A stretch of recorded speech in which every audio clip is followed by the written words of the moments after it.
Thank you for listening to Depictions Media Radio.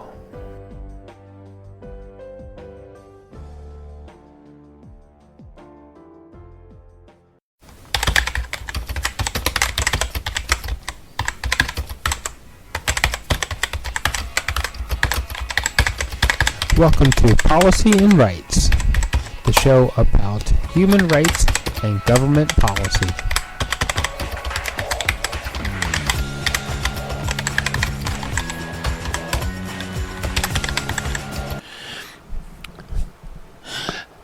The leaders' debate that was held on September 9th,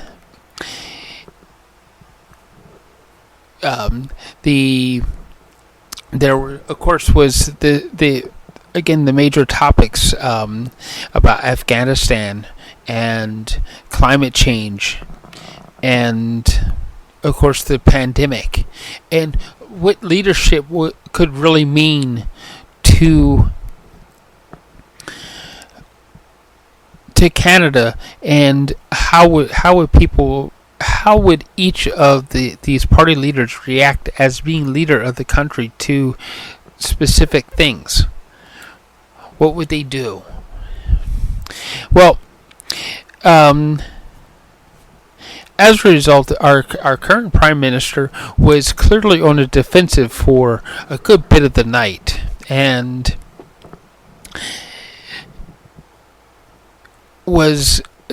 found himself not leading the pack of candidates. He found himself constantly being on the defensive and having to defend his policy, and sometimes not in such a positive light.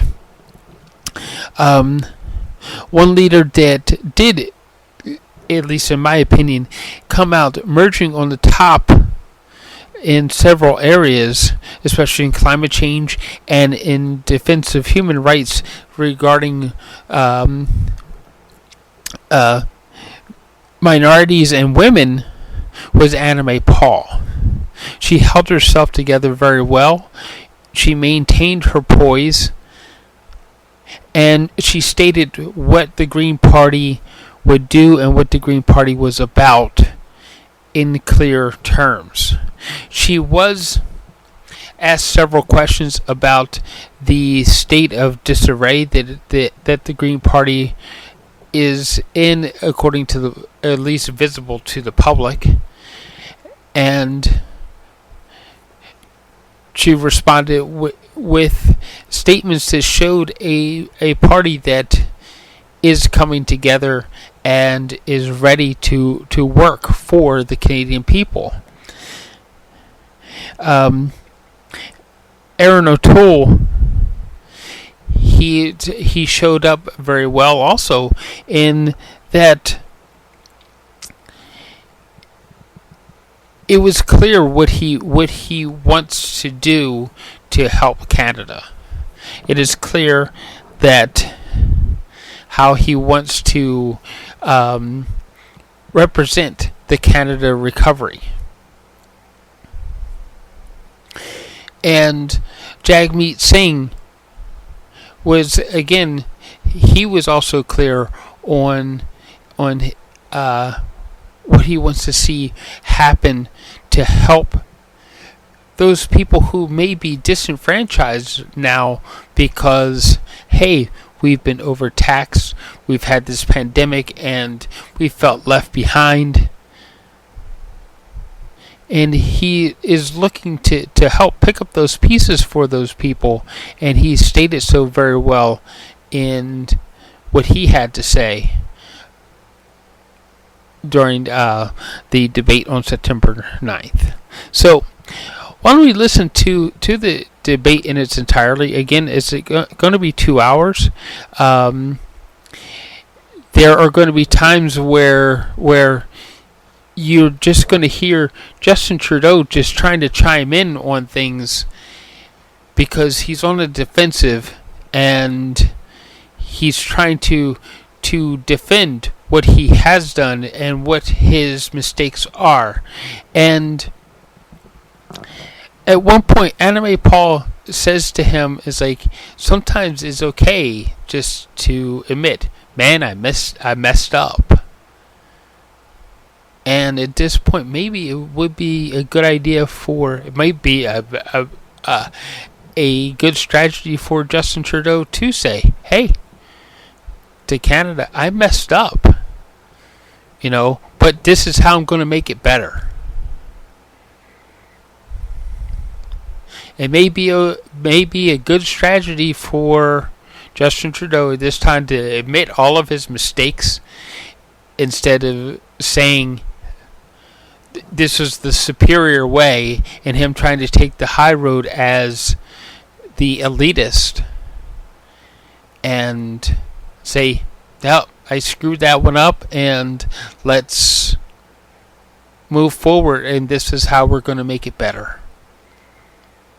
So, anyway, let's listen to what the party leaders have to say, what they're going to offer us as citizens, and why we should be voting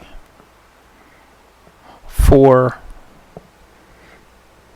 either the Green Party, the NDP, the Liberals, or the Conservatives.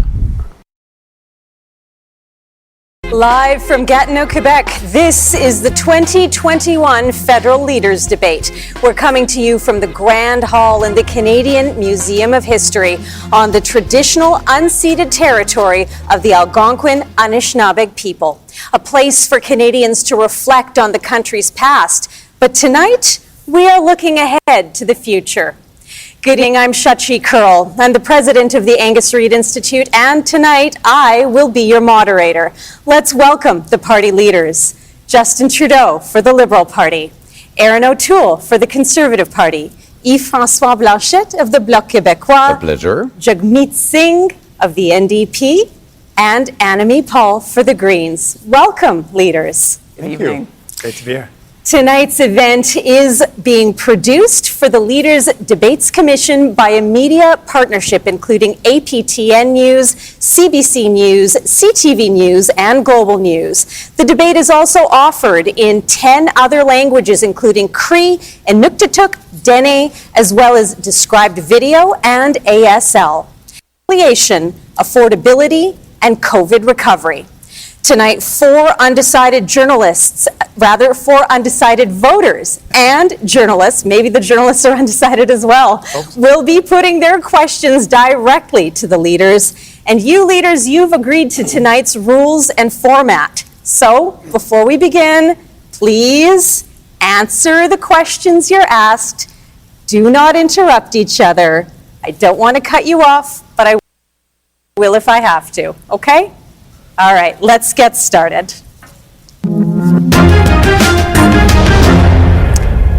You will each get a different question, and you have 45 seconds to answer. You all have a countdown clock.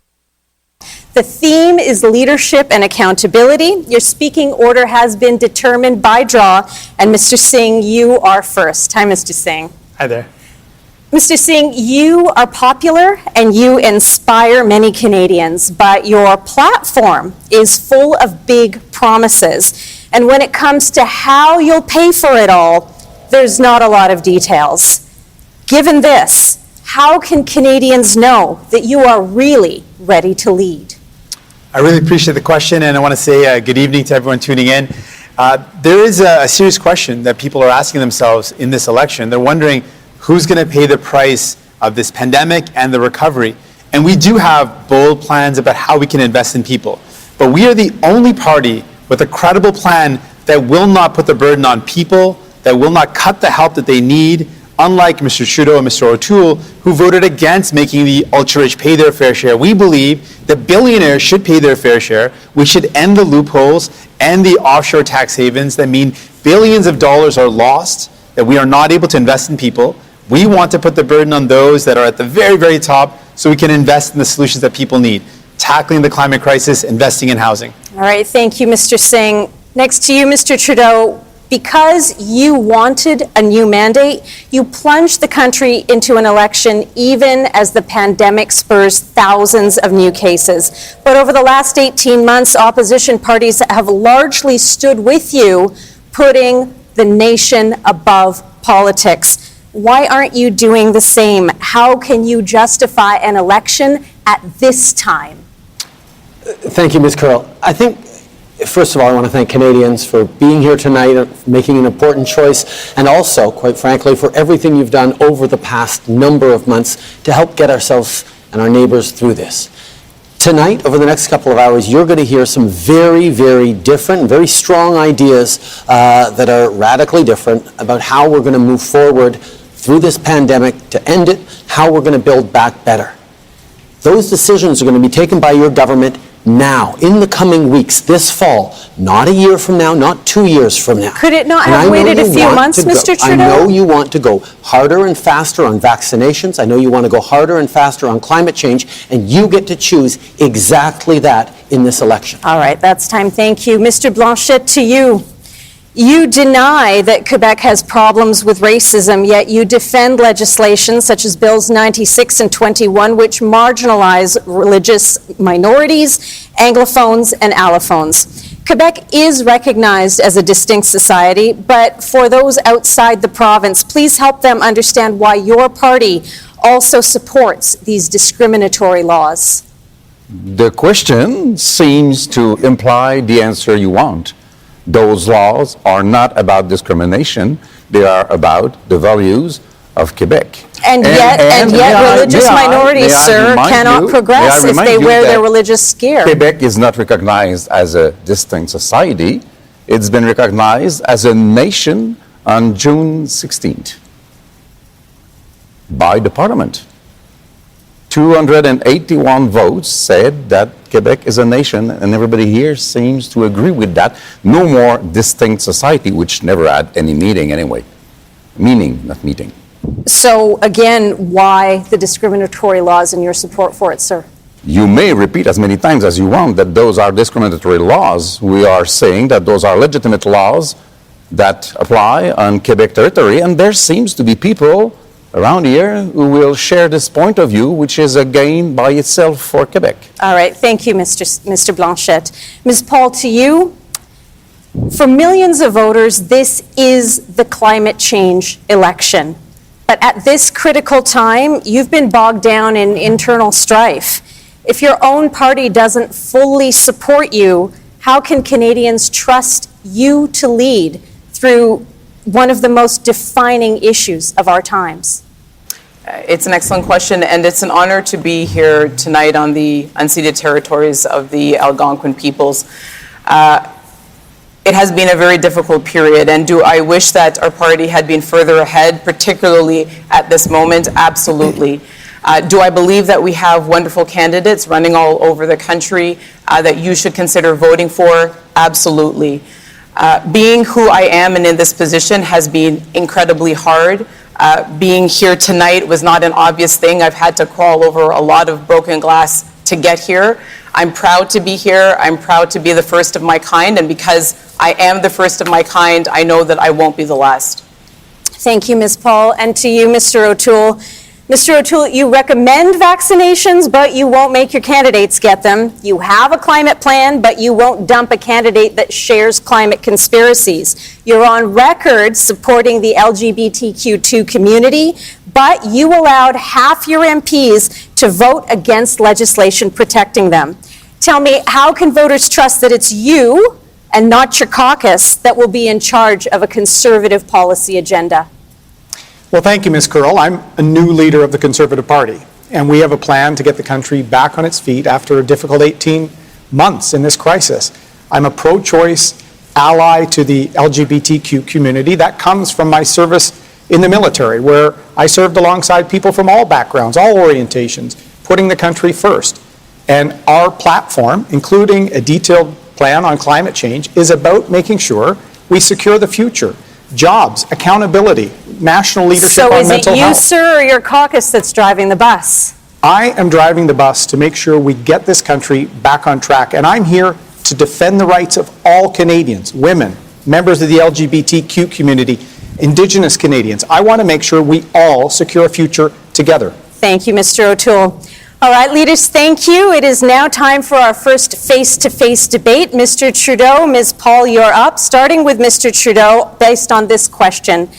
You call yourself a feminist, but on your watch, sexual misconduct in Canada's armed forces continues to run rampant. Tell me, why are you allowing these unacceptable conditions to continue? I think we recognize that there are systems and institutions that need to change across the country, and that's why from the very beginning we stepped up with policies, new policies, stronger policies and processes to support every survivor, everyone who comes forward, because nobody deserves to work in a workplace where they are being discriminated against, where they are being harassed or hassled. We have been unequivocal about that. My leadership has been unequivocal about that. Yes, these problems continue in workplaces across the country, particularly in the military. That's unacceptable, which is why we've taken even stronger measures. It's unsatisfactory to have to say, we're relying on process in this. We want to just be able to have easy answers. Ms. But Paul, this is what's not your an response issue to that? with easy answers. I have you said- have to fall back on process. I have said before, and I'll say again tonight, that I do not believe that Mr. Trudeau is a real feminist. A feminist doesn't continue to push strong women out of his party when they are just seeking to serve. And I will say their names tonight and thank them. Thank you, Jane Philpott. Thank you, Jody Wilson-Raybould. Thank you, Selena Cesar Chavanez. And I'm here tonight thanks to the work that you have done. I believe that if there were more women on this platform tonight and in previous years, that we in fact would have better laws in our military. We would have childcare at this point. We would have many of the things that we need.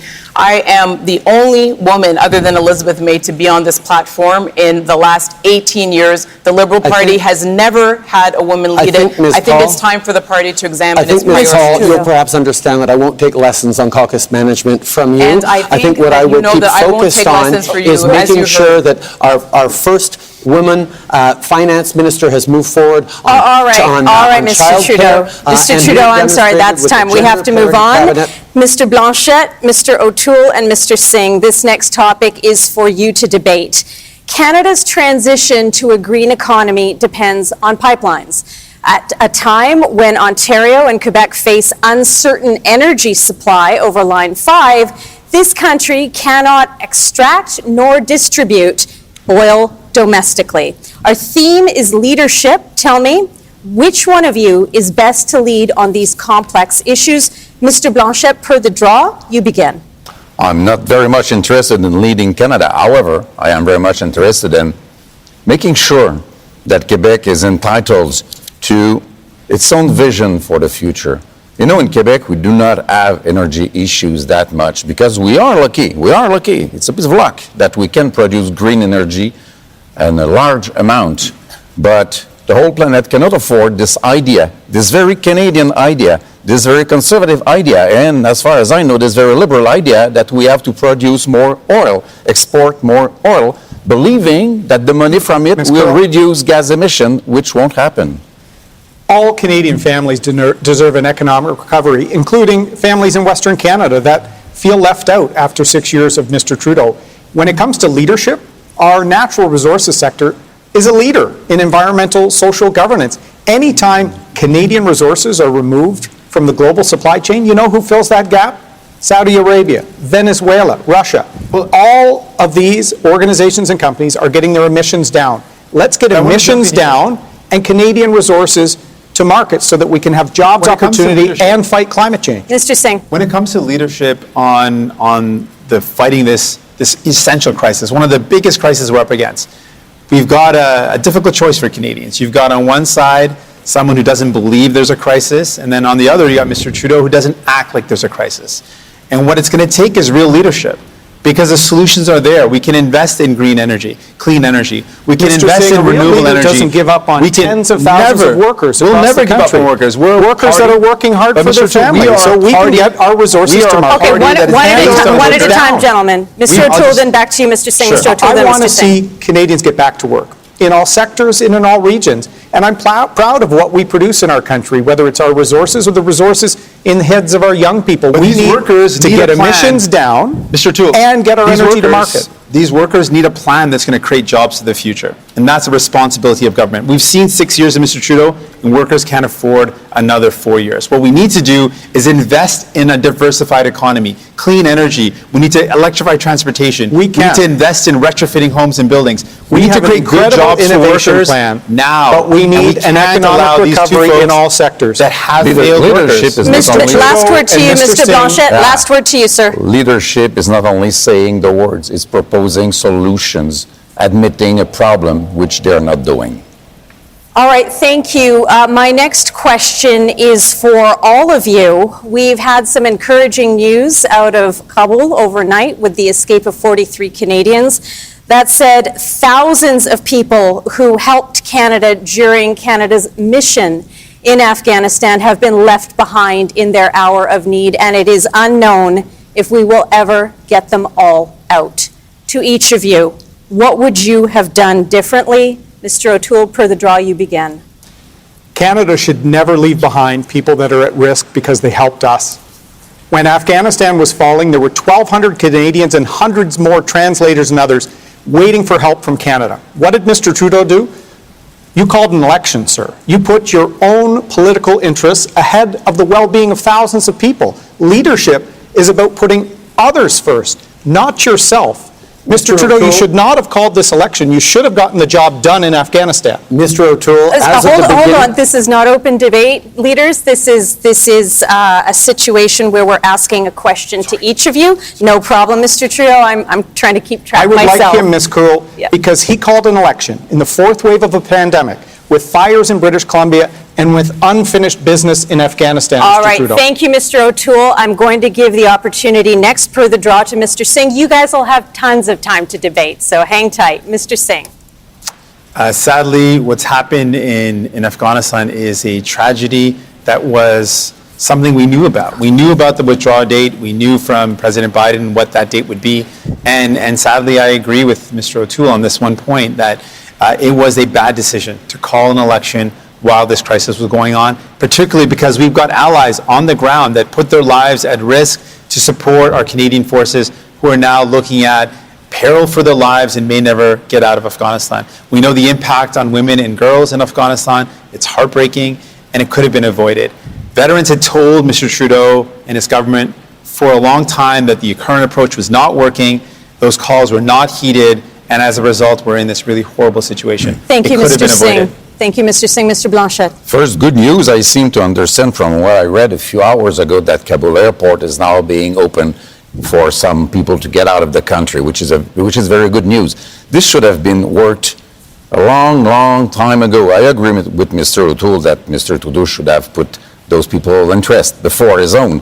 However, the problem is that Canada has failed many times to create some strong partnerships with other countries in order to be stronger facing a situation like Afghanistan now, because by itself, we must admit, Canada is not a world power. Thank you, Mr. Blanchet. Mr. Trudeau, I invite you to respond now. Thank you, Ms. Curl. It's unfortunate to hear the members, the leaders on this stage talking down the incredible work that our Canadian Armed Forces, that our diplomats, that our consular officials did from the beginning of the summer to ensure that as of the very beginning of August, well before this election, we were getting flights out of Afghanistan. We got 3,700 people out of Afghanistan, and over the past weeks, we've been working with the Qataris, for example, on exactly that good news that we've seen of more people, more Canadians getting out of Afghanistan. We work closely with our allies because we know Canadians sacrificed in Afghanistan for a better future. We need to stand by the people who helped us, who helped themselves, and we will with even more people coming to Canada in the coming months. All right, Mr. Trudeau. Ms. Paul. As a former diplomat and with a husband who provided advice on the peace negotiations in Afghanistan, we were hearing the stories all the time in the months leading up that this was foreseeable. And so it seems like we got better information on our smartphones than Mr. Trudeau got from our entire intelligence service based on what he's saying. The thing is that when people count on you, when you make a promise to them, then you do it so that people can count on Canada's word. When someone is your partner, you go with them, you go for them, or you don't amount to much. And so leaving behind people in Afghanistan, walking up to Inrito Hall and calling an election under these circumstances was not the right thing to do. And to borrow a line from Mr. Singh from 2019, Mr. Trudeau could just say, hey, man, I messed up. All right, Ms. Paul, thank you very much. Thank you all. And now it is our time for a first attempt at open debate. Jumping off of this question, Michael Kovrig and Michael Spavor have been in Chinese prisons for 1,004 days. The next Prime Minister has key decisions to make about our already tense relationship with China, such as telecommunications security and foreign investment. Some say this all comes down to a trade-off between Canada's economic growth and recognition of human rights. I'd like to know where you all stand. I'm sure you want to exchange on that. Mr. Singh, per the draw you begin. Leaders, you may jump in. Thank you very much. We know that we can't imagine what it is for Mr. Spavor and Mr. Kovrig to be going through 1,000+ days in a prison without access to human rights. I can't imagine what their friends and their families are going through right now. All I know is we have to do everything possible to secure the release of these two Canadians. We need to work with our allies, apply pressure, and make sure that we return these Canadians home. That's what we've got to do. And that's exactly what we've been doing. Over the past 3 years, we have worked with international allies to put pressure on China in every single one of their meetings. We've worked closely with the United States. We, at the G7 a few weeks ago, worked with the international community to make sure we're moving forward on challenging China where necessary in human rights, competing with them economically where we need to, and holding them to account on the rule of law as a global community. And Canada's voice has been very strong on that. Canada's voice has been absent, Mr. Trudeau. We have not worked with our allies on Huawei. We have not stood up for the 300,000 Canadians in Hong Kong. We've not fought for the two Michaels and put pressure on the communist regime. We have not stood up for human rights. Sir, you did not show up for a vote declaring a genocide towards the Uyghur people. You didn't show up. Canada is the country that was leading the fight against apartheid. We created the UN Human Rights Code. We should be leaders for our values, sir.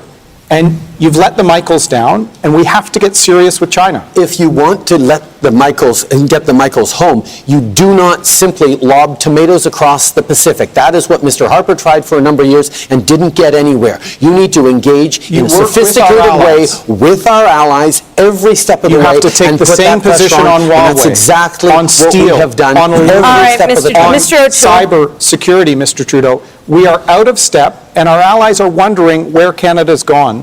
You started as Prime Minister saying you admired China. If I could...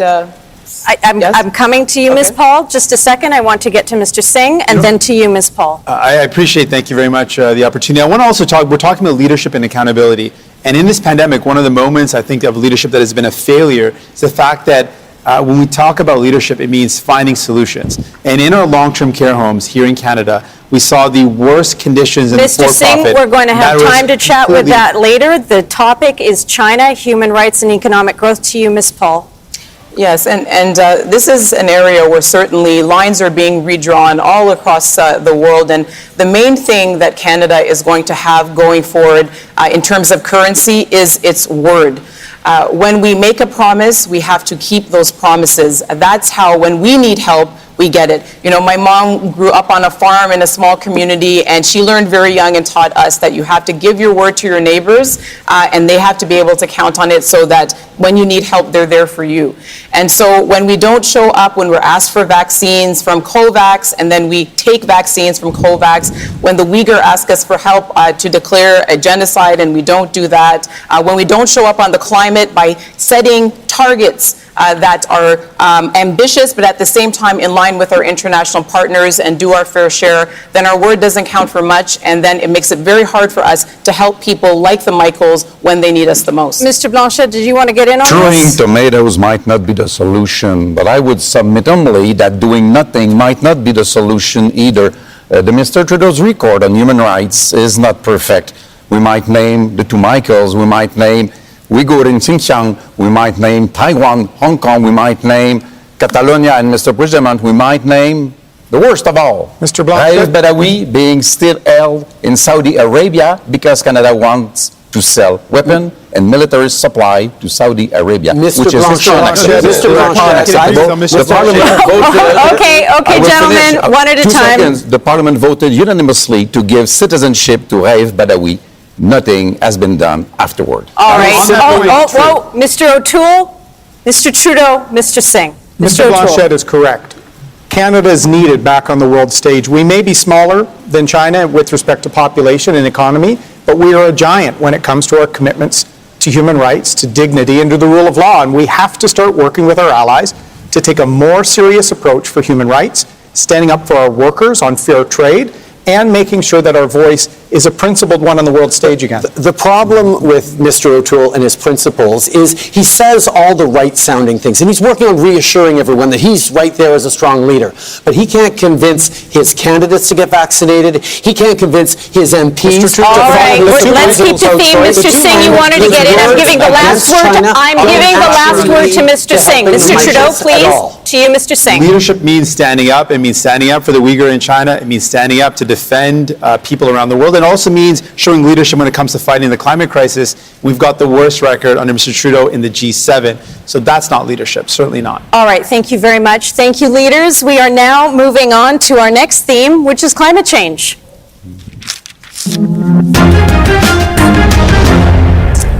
All right, this time we're starting with a question from Trevor McMullen. He is a high school teacher in Lunenburg, Nova Scotia. He's standing by. Trevor, what's your question? Hey, good evening. As leader, what immediate actions would you take to make green technology more accessible and affordable so that everyday Canadians don't have to bear the financial burden of being environmentally ethical? All right, thank you, Trevor. Leaders, you've heard Trevor's question. Ms. Paul, I apologize. Ms. Paul, you're going first. Thank you so much for that question. And Trevor, that's exactly where your head should be at. That's where all of our heads should be at.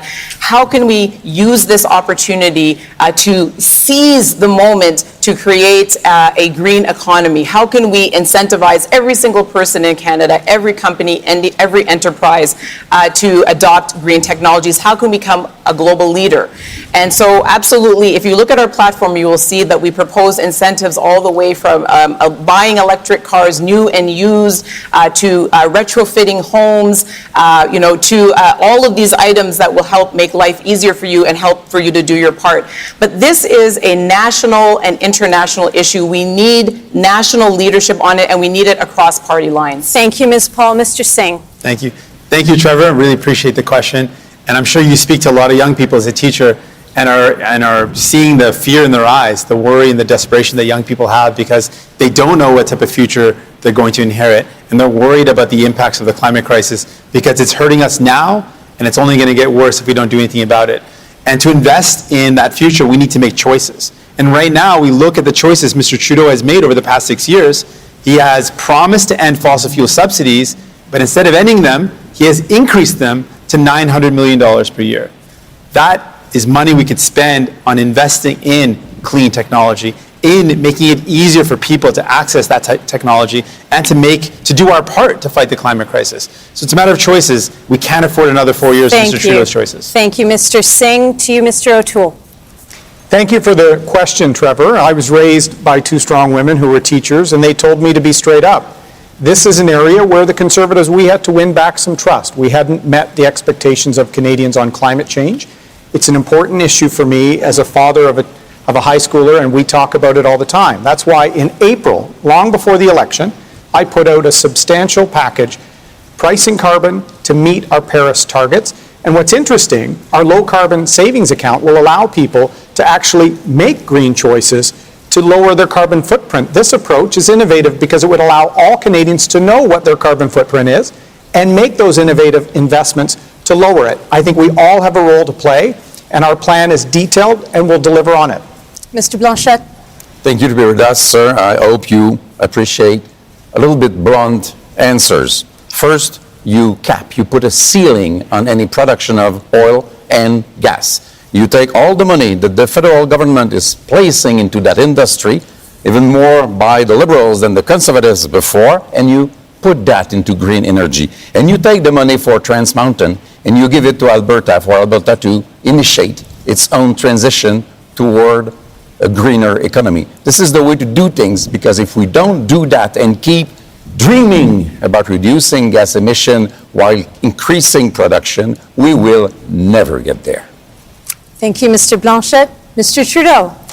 Thank you, Trevor, for your question. And from one teacher to another, I know that you need to ground your decisions and what you share with your students in science. And all these leaders on here have various claims about what their climate change plan is going to do.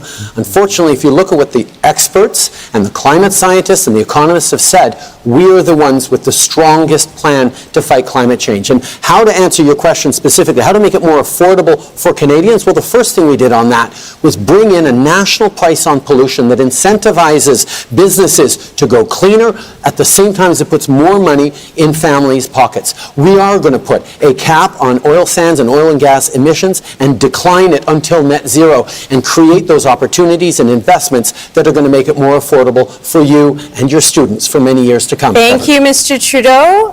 Thank you, Trevor. Have a good evening. I'm turning it back to the leaders. It is time for more debate. The draw has Mr. Trudeau and Mr. O'Toole facing off. Your topic is climate change. Even today, 1 in 4 Canadians don't believe that climate change is caused by human activity. How can we achieve real progress when so many people are still debating the fundamentals? Mr. O'Toole, you begin. Climate change is a real threat not only to Canada and to the world. That's why we have to take a serious plan to tackle it. That's why, as I said, we put our plan out in April, because we had to restore some trust on this issue to make sure we can show Canadians we can get emissions down and get the economy working again. That is key. We have a plan to meet our Paris targets, but minimize the impact on jobs and investment. We're also going to make major investments in electric vehicles, in the hydrogen economy, small modular reactors. There is so much we can do to get our emissions down, but grow a strong economy, because without a strong economy, we can't tackle climate change. We can't tackle the issues of today. The reality that Mr. O'Toole has never understood is you can't have a strong economy unless you tackle climate change. And you ask about how we're going to convince the quarter of Canadians who still don't think climate change is real. Well, Mr. O'Toole can't even convince his party that climate change is real, because they voted against that. And that's perhaps why his plan is so weak. His plan is to go back to the Harper targets, to the Harper Mr. approach Trudeau. on fighting climate change, which doesn't work. His costed platform, which he just put out last night, cuts Mr. Trudeau, $2 billion you have never from climate investments made a target. and from things. And for our friends in BC, You have Mr. never made a target, O'Toole Ms. has proposed Curl. to restore Let him the respond, Northern Mr. Trudeau. Gateway pipeline Mr. through the Trudeau, Great let Bear Mr. Forest O'Toole respond and to you, through Mr. the, O'Toole. Thank you, Ms. Curl. the tanker ban. Mr. Trudeau always forgets one fact. He has never made a target for climate change. He has great ambition. That's part of the reason we're in an election in a pandemic, is his ambition. He doesn't have achievement. He never meets his targets. The So we have a target is plan in 2030, that we will so meet it's the actually targets quite difficult and to get meet our a target country that's 9 back years to work. away, except for the fact that right now we are on track Gentlemen, to beat we that have to target. wrap Never this made a segment. target, Mr. Percent Trudeau. over the All right, target. we are moving We are on. track. We are moving on, leaders. Next up is Mr. Singh, Mr. Blanchette, and Ms. Paul. I'd like each of you to describe how you'll implement a national approach that best recognizes the significant regional differences involved in fighting climate change. You begin, Mr. Singh. You may jump in one at a time, please. Of course. Well, here's the thing. We just heard Mr. O'Toole and Mr. Trudeau argue about who's worse. And honestly, it's a tough question to answer. Let me tell you, you're not stuck with these two. Better is possible. We can invest in a clean economy. We can end fossil fuel subsidies. We can make sure we're creating clean transportation, and we can invest in provinces and territories to make sure they have the resources necessary to fight the climate crisis. I'm hopeful. I'm optimistic. I'm going to be a dad soon, and I want to make sure my child grows up into a future that has the same opportunities that I had, that has clean air, clean water, a clean place to live. I want to make sure that that's there. As far as I understand it, it is not a national or even less a regional issue. It is a planetary issue. And it has to be tackled by everybody at once. But I would be glad to give some of my precious time to Mr. O'Toole, because a week ago, a little more than that, he said in French that he did not want anymore to have a pipeline to go through Quebec. That was quite a statement. He said that in French, no more pipeline through Quebec. I want to hear that in English tonight. No, Please, please. Well, Mr. Quite- Mr. hold on. This honestly, segment is. get time, I'll take time. No. Quite frankly, this. We're not gonna let that happen. This on the climate, this sort of approach is going to get us nowhere, and a global issue. This is a national issue. This is a nonpartisan issue, and we have got to be able to come together across party lines.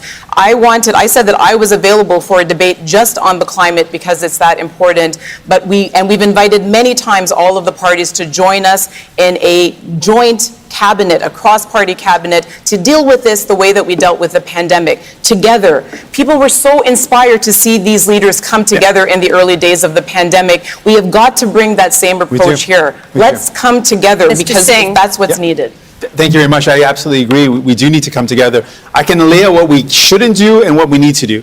What we shouldn't do is what Mr. Trudeau did. Set targets and miss them. We shouldn't promise to end fossil fuel subsidies and then increase them. We shouldn't put a price on pollution and then exempt the biggest polluters. What we need to do is end those fossil fuel subsidies, invest in provinces and territories with infrastructure that's going to help us With the fight greatest of fight the respect to climate crisis. greatest of And we're gonna respect make to sure- Mr. Hold on, Let's Mr. finish it. Singh. We're With just- the greatest and of we'll make respect sure- to- Let we'll Ms. make Paul sure- respond. With the greatest of respect to Mr. Singh, we have been making this invitation for years, and it has never been accepted by the NDP or any other party. All right, we have hear that to they agree, wrap but- this section now, leaders. It is time for me, with great pleasure, to welcome Mercedes Stevenson of Global News. She is joining us now, and she's going to be asking each of you a direct question on climate change.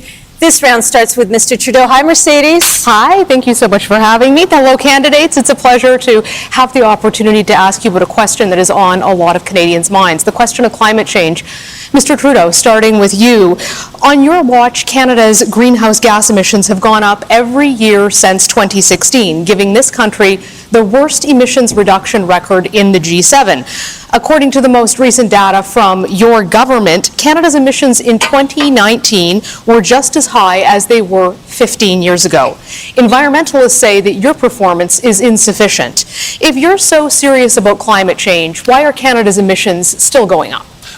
We inherited a government from a conservatives that did not believe in the fight against climate change, and we had a lot of catching up to do. But what we were able to do in 6 years is bring a national price on pollution, ban single-use plastics, move forward in protecting more of our coasts and oceans and rivers than any government in history. And we are right now on track to exceeding those 2030 targets set at the beginning at Paris down to 36%. And we've gone even further with that with a concrete plan that the experts have said is the only one that can achieve a 40% Which they say reduction. you're unlikely to That is meet. what we're dealing with. Okay, Mr. Trudeau. Mr. Blanchet. Madame? Your party often criticizes the oil and gas industry in Canada's western provinces. You've said that you would block pipelines trying to go through Quebec. While you were the environment minister, though, you allowed oil exploration and carbon-intensive projects without environmental assessment.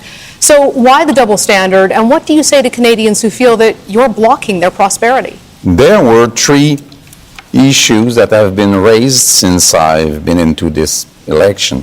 First one is having reversed the 9B line of Enbridge, which had been reversed a few years sooner without any evaluation or anything. Second one is a project in Baie des Chaleurs, which already had been submitted to an evaluation, an environmental evaluation. And the other one was to have an environmental,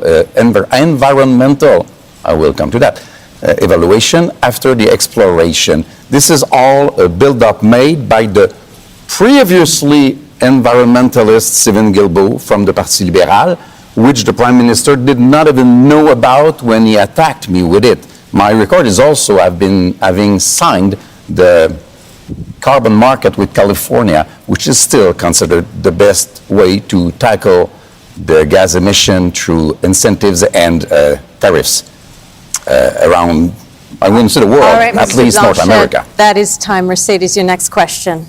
Mr. O'Toole, you're next. Under your plan, Canada would abandon its current climate target. Instead, you would settle for a weaker one. In fact, it's one set 6 years ago by Stephen Harper. World leaders are meeting this fall to ratchet up their commitments on climate change on the global stage, yet you would walk ours back.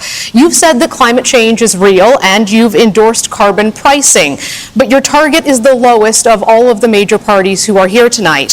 Why should Canadians settle for your plan and a plan that would take our targets back in time?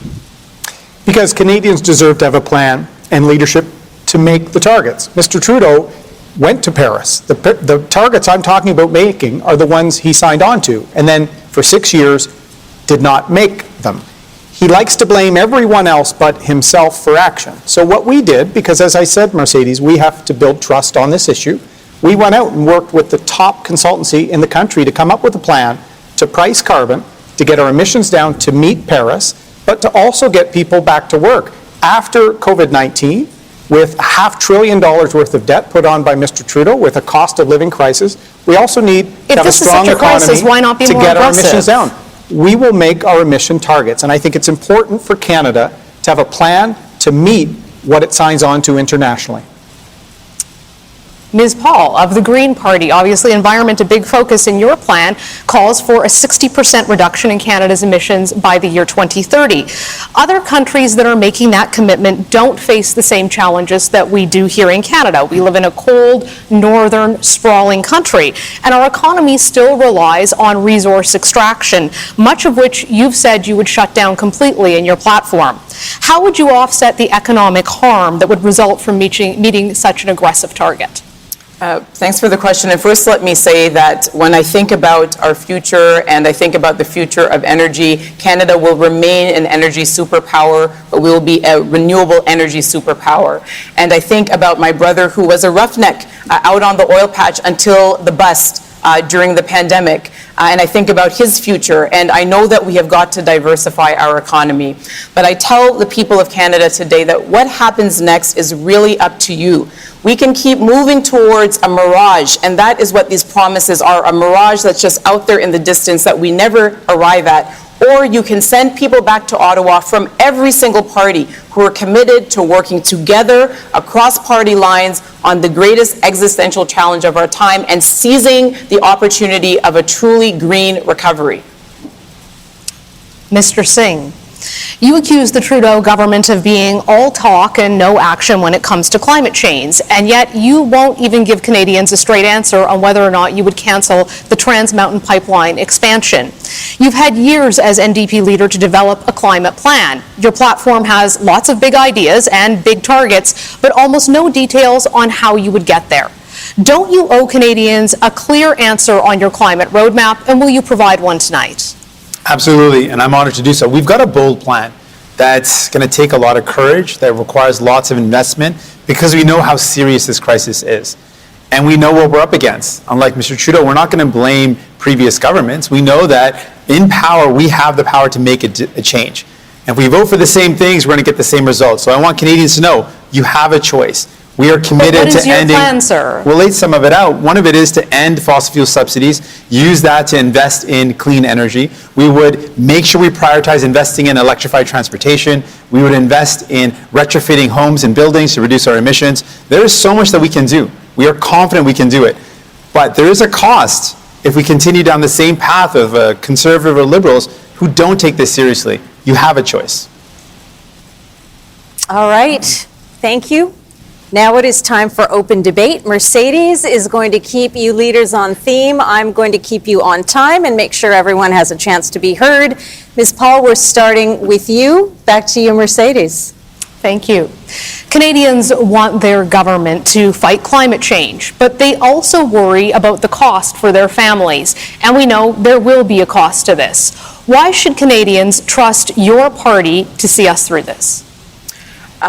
There is a global green rush going on now to create the competitive green economy of the future. What the Greens don't want to see is Canada being left behind, because that is exactly what's happening. You know, I'm sure that the last candle maker was the person that had the market cornered on candle making, but if everyone has moved on to LED lights, then you're in trouble. And so what we want to see is us seizing this opportunity. And Mercedes, to your earlier question, if Denmark and Greenland, other cold countries, can end oil exploration, then certainly we can do it. And if 27 countries in the European Union can come together collaboratively to have an ambitious plan for the climate, then surely with leadership we can do the same here in Canada. I know Canada can do anything that any other country can do. Absolutely. I As think we said absolutely earlier, can. If any type of energy is removed from the global market, Canadian energy, it's replaced by a bad actor country that doesn't have carbon reduction programs, it doesn't have human rights, it doesn't have engagement with Indigenous communities. Indigenous partnerships in natural resources is huge. So you said the cost. There are tens of thousands of jobs that deserve an economic recovery just as much as anyone else. There are Indigenous partnerships, economic reconciliation, and a move towards a made in Canada net zero by 2050. So let's be leaders in getting carbon emissions down and being world leaders on how we have natural resources, whether it's energy, timber, rare earth minerals for EVs, Mr. then we Singh. can be world Mr. leaders O'Toole, again. let Mr. Singh Let's respond. talk about the cost. The cost of inaction is an entire town of Lytton being wiped out by a climate forest fire. The cost of inaction is forest fires and flooding and heat waves that mean Canadians lose their lives. The cost of not acting means a young woman I met in Hamilton who looked me in the eyes and said, what's the point of me pursuing my education? What's the point of me finding a partner or even starting a family when I don't know what type of future I'll live in, let alone my child? That's the cost of inaction. That's the cost of Mr. Trudeau, who had 6 years to do something about this. Again, It's Mr. not Singh. 2 years, it's Again, not a Mr. small Singh. mandate. 6 years, and he failed you, and again, it Mr. Trudeau. cost Again. all of us. Mr. Trudeau. When we talk about a climate crisis, we have to deal in facts. And one of the facts I need to correct right now that everyone is laid into is we have not missed any of our targets. We are on track to exceeding our targets. And it's What important are you that we are talking on about, facts. Mr. Trudeau? Secondly, I do My have a friend, question that for makes Mr. no Singh. sense at all. We need to talk about science. We need Yes. to talk about experts. Absolutely. We agree on that, you and I both. So how is it that the experts that have rated our plan on climate to be an A have rated your plan to be an Who are the F? experts? The I rate your experts? track experts? record an F, No, Mr. no, no, Trudeau. no. You No, had not 6 you. years. You don't get to rate. I People rate know. Politicians, not just me. experts. No, Why did let's- the experts give you an You're F talking on about your the climate future. Let plan? Mr. Singh Let's respond, talk about Mr. right now. Trudeau. Let me respond to this. Let's did talk. you do You're that? talking about the future. Let's talk about right now. You had 6 years. Why did and you you've got get the, Let me an finish. F Let me on finish. climate? You've got the worst track record in all the G7 after 6 years. How can Mr. people Singh, trust you? why How can didn't people you have put confidence forward Trudeau, an hold on, ambitious someone that is all right, failing Mr. you? Singh, He Mr. didn't Trudeau, answer. then Ms. Why Paul, did he then get Mr. an Blanchard. F Mr. on Trudeau. I don't the accept that, climate first of all. I don't Time's accept that at all. We've wasted. got a bold Hold on, plan. Ms. and Paul. a strong plan. Mr. Singh, thank you very much, Mr. Trudeau. You get heated about these He things. cannot No pun explain intended. why his plan We've got a is strong being plan. panned by experts. Now, every Excellent plan. politician up here says, we have the best plan. We actually have a Except you have the record. worst And record, though. what Mr. Mercedes' Singh. question was, how do we make sure it's affordable? We brought in a price on pollution across the country that puts more money back in the pockets in the provinces where it had to be imposed because Carroll. conservative politicians fought against it every step of the way. Ms. And Paul, exempts the biggest Ms. polluters. Paul. With the greatest of respect, I think the 5 PhDs in our shadow cabinet who put together our green recovery policy would disagree with you, with the experts. But I do want to say more generally that, again, this is getting us nowhere. We have got to be able to come together across party lines, not only to face the existential crisis that Mr. Singh described, but also to seize the greatest economic opportunity that Canada has seen within our lifetimes. We are being left behind. And if the United States can do it, if the European Union can do it, I know that we can do it.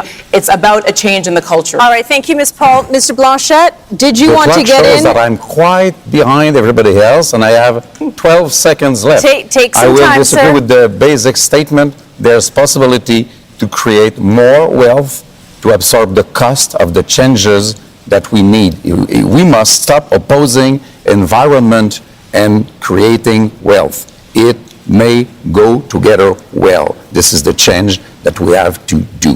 Thank you, sir. Thank you, Mercedes. And now, leaders, we are moving on to our next theme, reconciliation.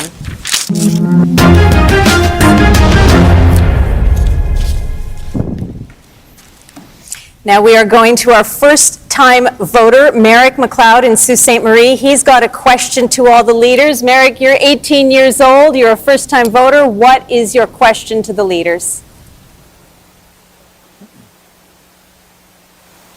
Go ahead, Merrick. The leaders are listening. Ani Bojo. In the Ojibwe culture, trust and respect is key to any relationship. Oh, shoot. You got it, Merrick. Keep going. How can I trust and respect the federal government after 150 plus years of lies and abuse to my people? And as Prime Minister, what will you do to rebuild the trust between First Nations and the federal government? Thank you, Merrick. Leaders, you've heard the question. How do you respond to Merrick? Mr. Trudeau, you start this round. Thank you, Merrick, for your question. You're absolutely right. Over the past 150 years, Canada has failed in its relationship with Indigenous peoples.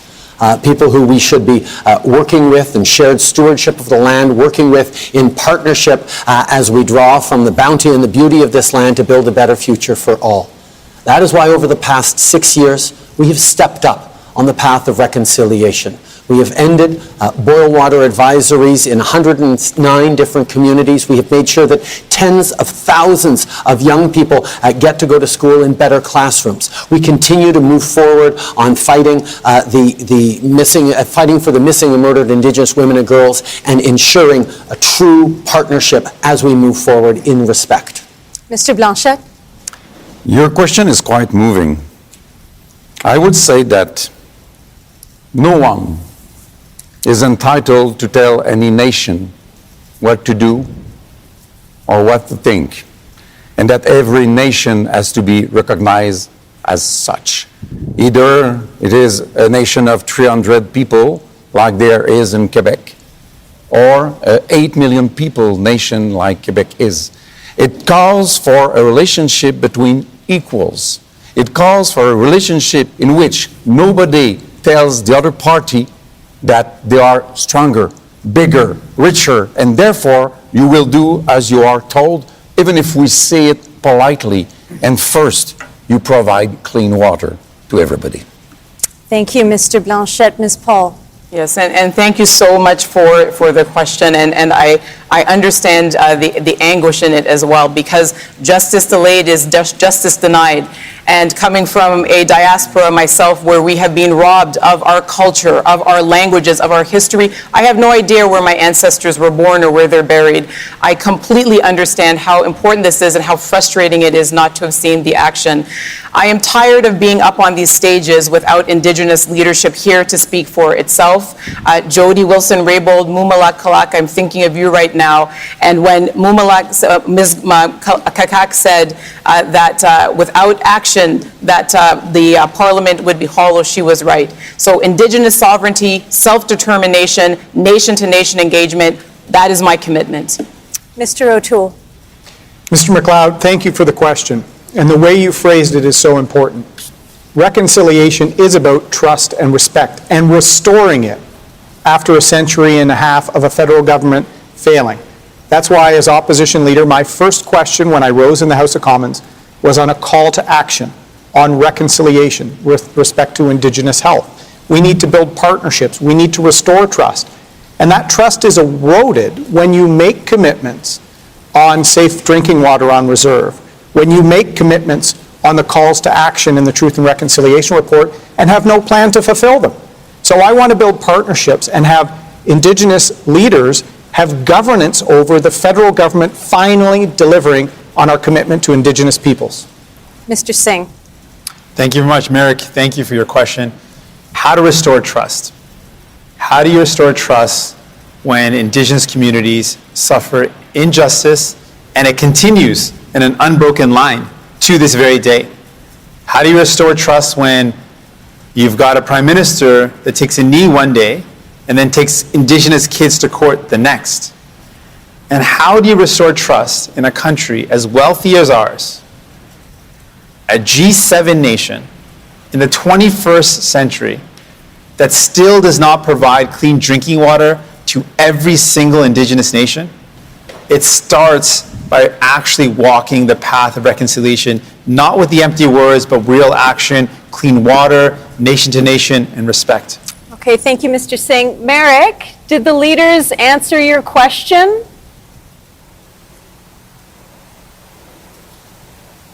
Yeah. All right, thank you very much. Miigwech. Miigwech. Jim McGrich. Messieurs Blanchette and O'Toole, it is your turn to debate now. You've promised more money to search for unmarked graves, but so much more needs to be done to achieve meaningful reconciliation. Mr. Blanchette, you begin. Tell me, how are you better positioned than Mr. O'Toole to restore justice? I am not better positioned than Mr. O'Toole because I believe that this is a relationship between nations. And you represent a nation, I feel I represent another one, and we are discussing with a lot of other nations. But I will remind everybody that on the last day of the last session, we had a motion adopted unanimously by the Parliament, and this motion was precisely saying what we had been told to carry by the First Nation leaders, and we had it adopted. This might be the way to do it. Many times the Bloc Québécois said, even if we don't agree with everything, that we would share our seats and our voices in the Parliament with the First Nations in order to have them being heard by the whole country. After the tragic finding of graves in Kamloops, Cowessess, and other former residential school sites, we offered to work in a bipartisan fashion on calls to action 71 to 76. Those are related to former residential school sites. And we need to act faster. I know Mr. Trudeau cares a great deal about reconciliation. I know we all do. But this is an issue where we have to act. We can no longer say that we recognize the calls to action. We need a plan to achieve them. And what I'm proposing is a plan that builds partnerships, that builds governance, that has Indigenous leaders, incredible ones like Jody Wilson-Raybould, to allow us to actually hold ourselves to account. All parties, all future governments. This is the biggest scar in the history of Canada.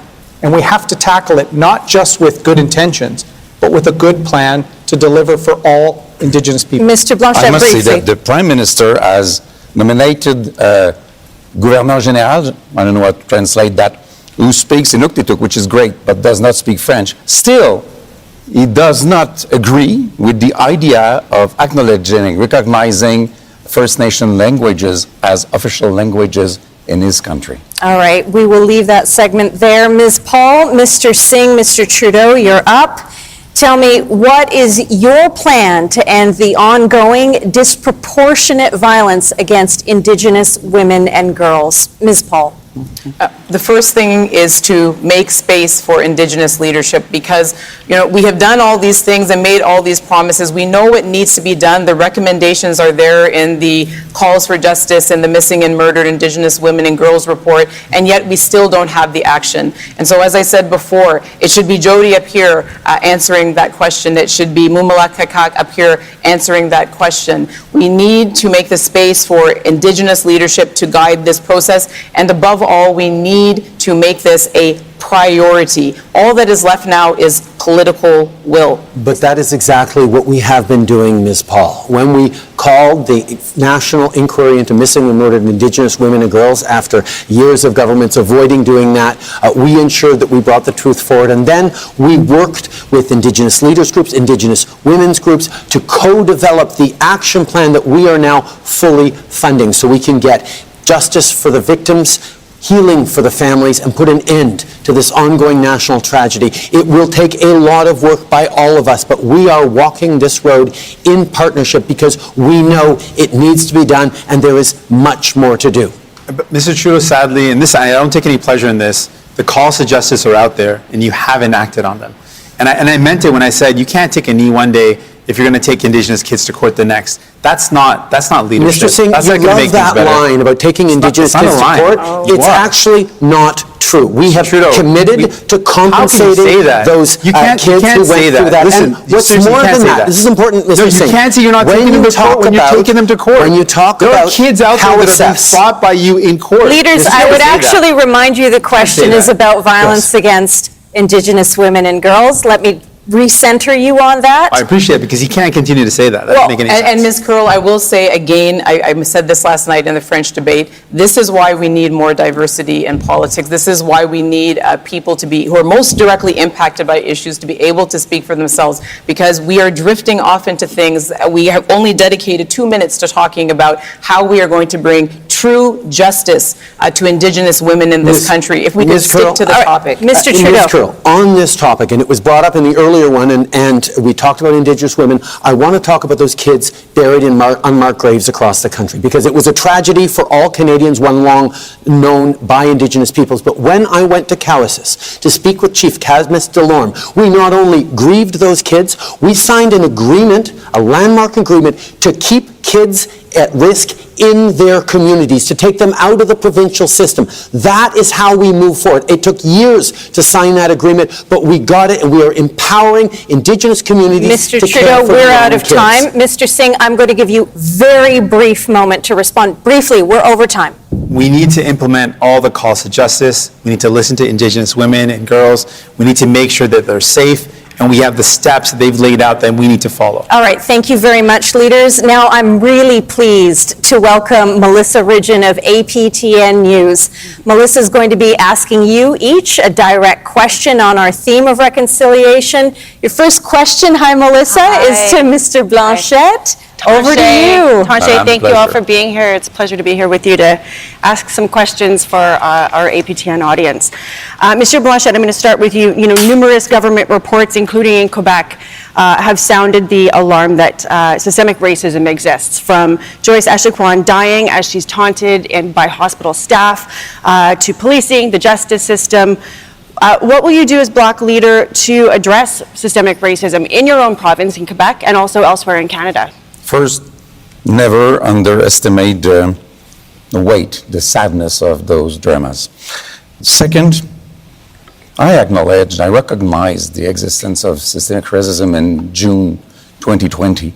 And then, what happened? It became a political tool against Quebec. It became a tool to say Quebec is this and that and racist and xenophobic and all of that, instead of opening a discussion, trying to find solution, consulting experts, discussing with the First Nations themselves. It became this white society against this other one, white society.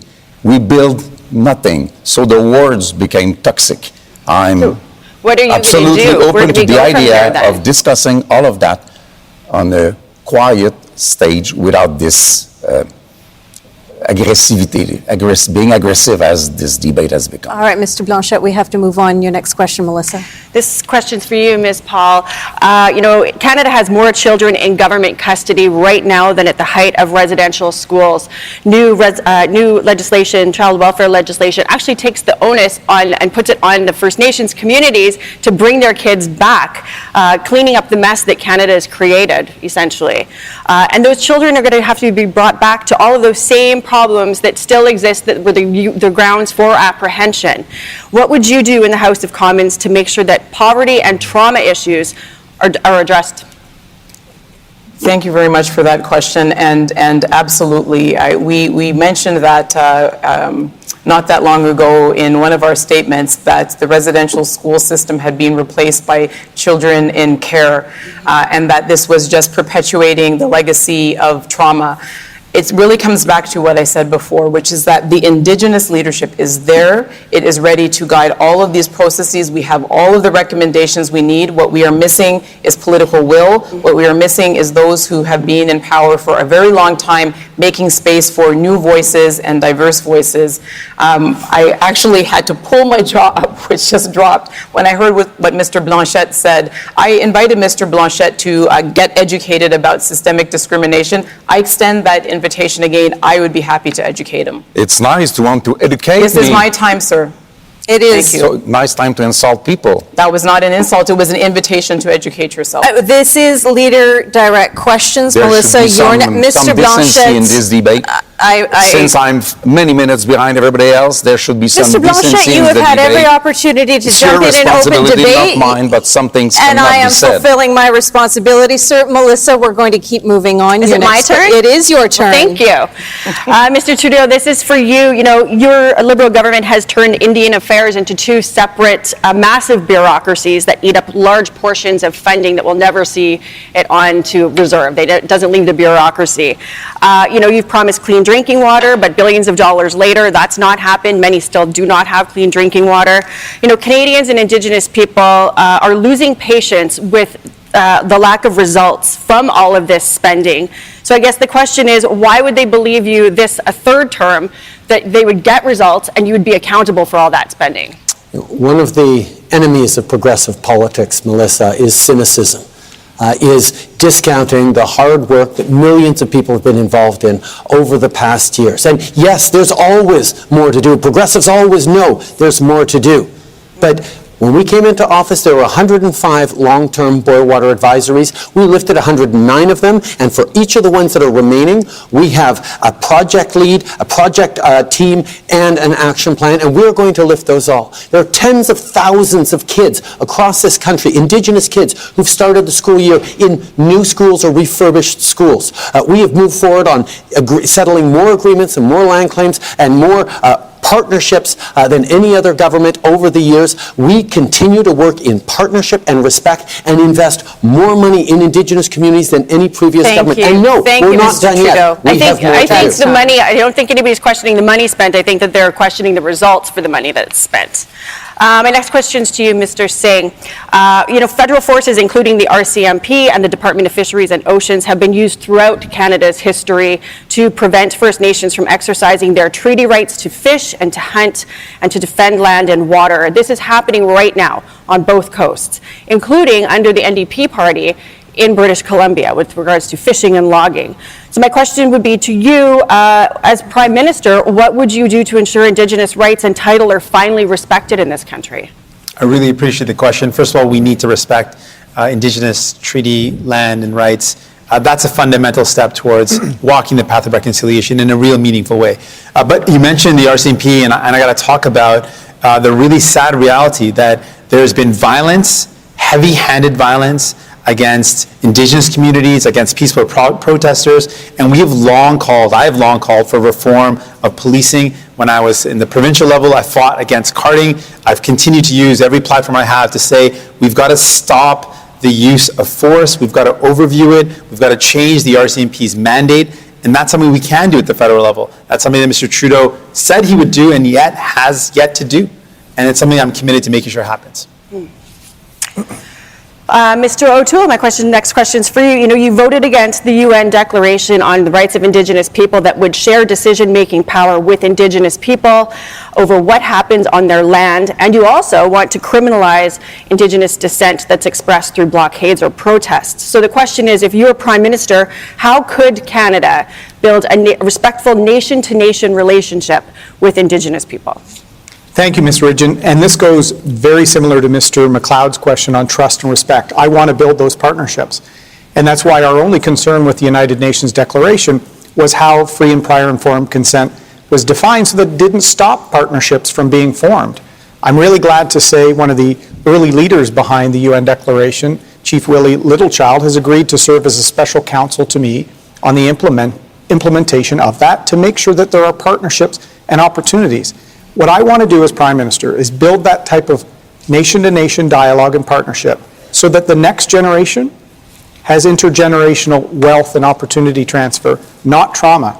And building that trust will be core to me. It's why, as I said, my first question was on reconciliation. We have to make progress. All right, thank you, Mr. O'Toole. Now we move on to open debate. A reminder that Melissa will be here to keep the leaders on theme. I will be here to do my best to keep you on time.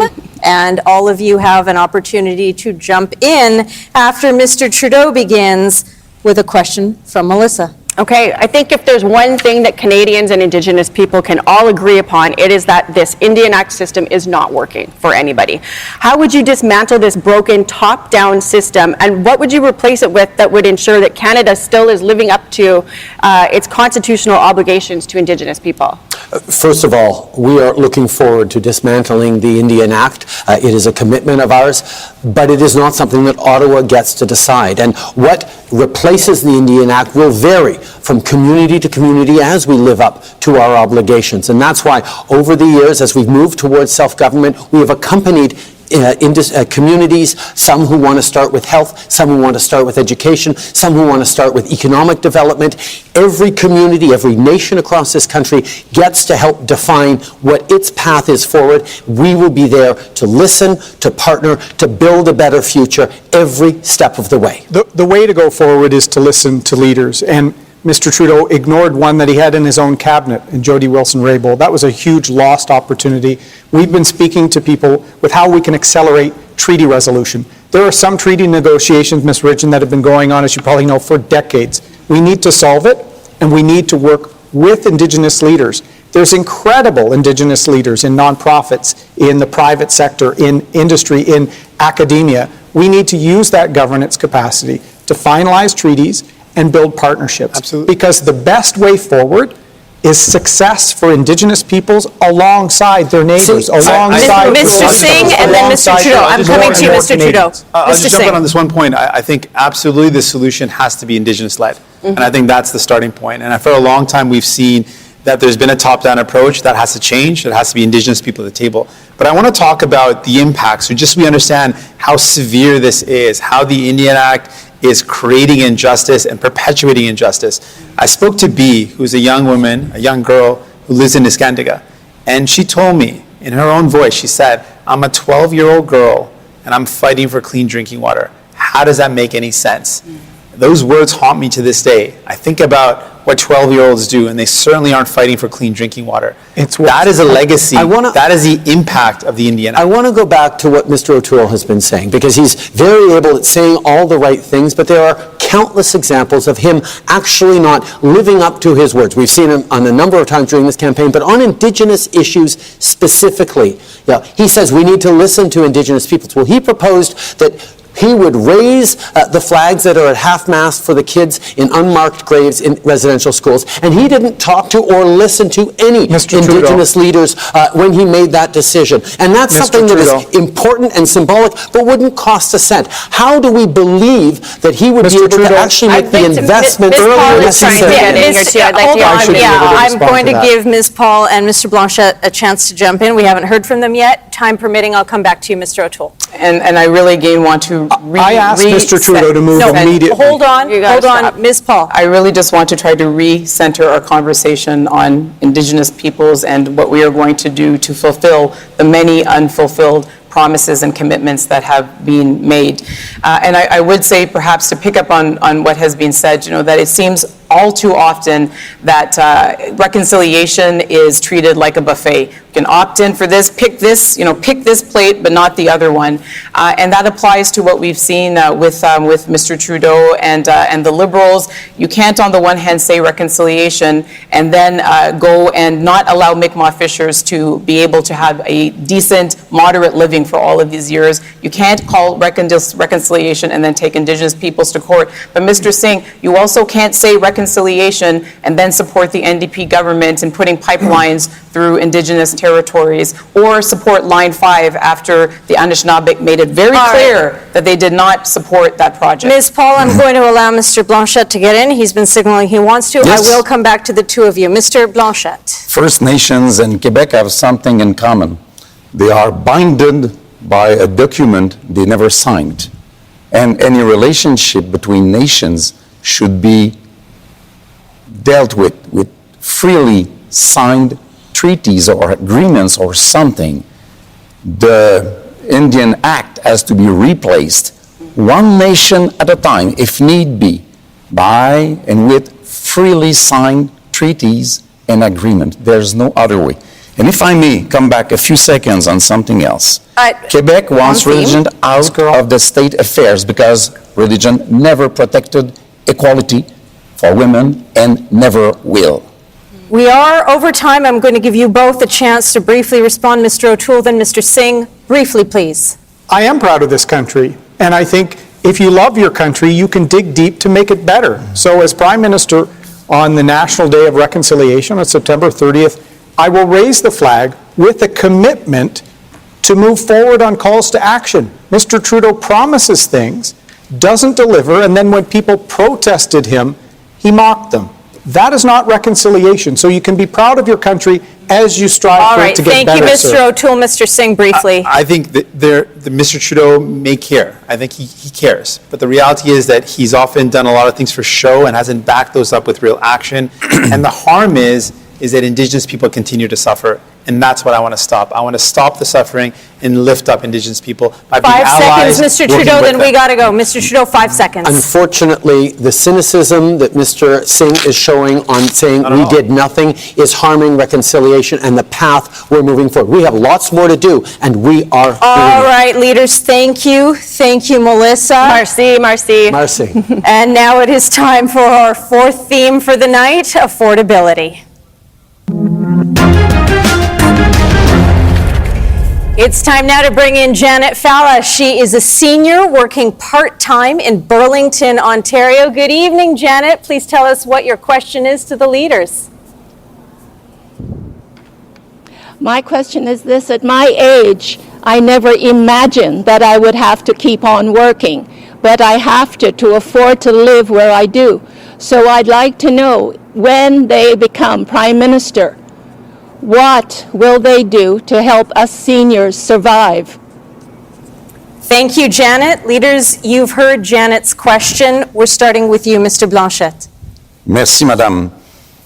For many months now, the Bloc Québécois has demanded for the government to increase the amount of money being provided on a monthly basis to our elders. It's nowhere in the Conservatives program, and in the Liberals program, it starts at 75, nothing below 75 for this pension. I'm not sure about the word in English. It has to be done. Those people are those who suffered the most from the pandemic. Their power to buy things was reduced. The fact that they were alone more than ever before was made worse. And the stress, the anxiety they lived with is terrible.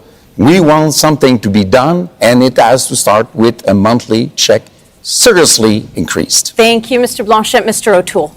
Thank you, Ms. Falla, for the question. This is a crisis facing our country, affordability, and it's hitting our seniors the hardest.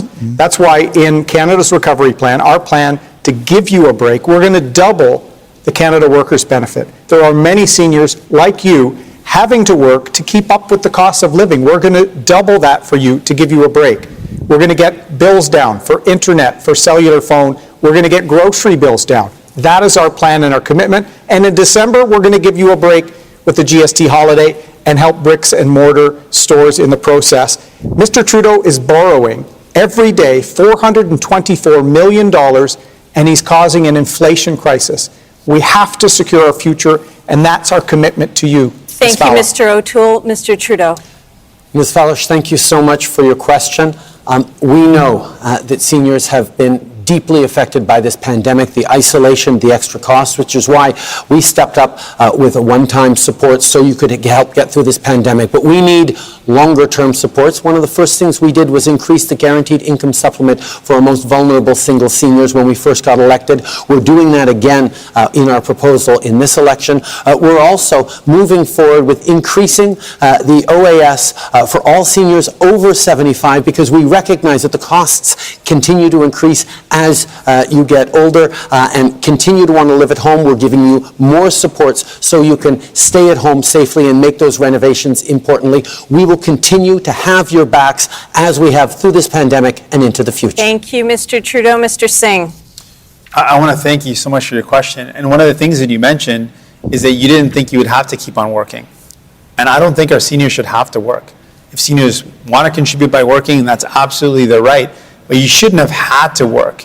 And in a country as rich as ours, we should make sure our seniors are able to retire with dignity. that you've got the supports necessary to live a life of dignity. So what we're proposing to do is put in place a guaranteed income for seniors so they can live with dignity and not have to worry about paying the bills. That's a starting point.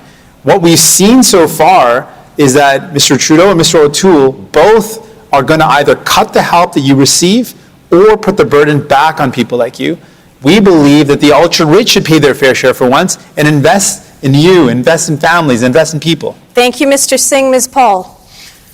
Thank you very, very much for the question. And as someone who comes from a family where my grandma and grandfather had to work until actually they were kicked out of working because they needed to keep working to afford the basics, I completely understand what you're saying. And this is an opportunity for us to learn the lessons from this pandemic and to really get to the heart of things and to stop talking about the symptoms but get to the root causes. We need to have, absolutely, and it's so wonderful to see the consensus building around a guaranteed livable income so that whatever your circumstances, you can live with dignity. We need universal long-term care. That's a huge expense. It was for my family. And we need more affordable housing. Let's get to the root causes. Thank you, Ms. Paul. Mr. Singh and Mr. Blanchet, you will both square off now. You both talk about affordable housing, but we know that affordability means different things to different people depending on where in the country they live. So when you talk about affordable housing, who are you really talking about? Per the draw, Mr. Singh, you begin. Mr. Blanchet, you may jump in anytime. We're talking about people who are spending right now more than half their income on housing. That's not affordable. People should not be spending so much on housing that they have no money left to pay for their groceries, to pay for their bills.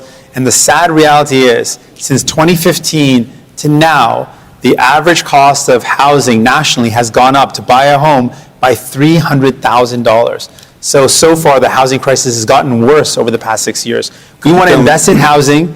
We want to invest to make it easier to buy your first home and to invest to make sure there's available, affordable rental homes. Let Mr. Blanchet respond. Could anyone tell me how to translate logement social? Social housing. Social housing might be a solution to another problem. People are paying, at least in Quebec, people are paying far too much for houses because the prices have increased tremendously. The idea is to reduce the speed of that increase while helping people who cannot even afford decent lodging. If we build more social lodging, which prices are obviously very lower, much lower, then it will lessen the pressure on those houses who become more and more expensive. And it will help reduce this. I wouldn't speak about an inflation crisis, but I would speak about an inflation worry, which we must have at present times. So I believe one thing might be part of the solution for the other thing when we speak about All right, Mr. Blanchet, that's time. I'm sorry, Mr. Singh, that's time. You speak about inflation, Mr. Blanchet, and that brings us to our next topic. So, Mr. O'Toole, Mr. Trudeau, and Ms. Paul, you're up. Inflation is at its highest level in a decade, and it is squeezing Canadians on staples such as groceries, gas, rent. What's your message to Canadians who are struggling to make ends meet? Per the draw, you begin, Mr. O'Toole. Well, unlike Mr. Trudeau, I will care about monetary policy because we need to keep inflation low. There is a crisis hitting families, and Mr. Trudeau seems completely oblivious to that. Bills are going up. There's a housing crisis, as we talked about, and he's making it worse with, as I said, almost $500 million of borrowing per day. There's real risks on the horizon. So we have a plan to get people work, get their bills down, give them a break. Canadians deserve a break, and balance the budget over the course of the next decade. That's exactly what we need to fight against Mr. Trudeau's inflation. Try not to give families a break. Anyone. Ms. Paul. Try not to interrupt anyone. You know, it's just an excellent question. And if you come to my neighborhood of Toronto Centre, you will see those people living in inadequate housing. You will see people paying more than half of their income just for things like childcare. And you know, there's this expression in my culture where you talk about soon come. It's the things that you delay to tomorrow and tomorrow that should have been done today. This is soon come. Soon come is now. We have got to learn the lessons of the pandemic and make sure that we have a social safety net in place that lets everyone live with dignity. When we invest in our people, we are investing in our future, and this is the time for us to do that. It costs us not to do it. Over the past year and a half, I made a straightforward promise to Canadians that we would have your backs. And that's what we did. During this pandemic, we were there to support people. But at the same time, we need to continue that. That's why we've put forward a $10 a day childcare proposal that will save the average family in Toronto close to $10,000 more than Mr.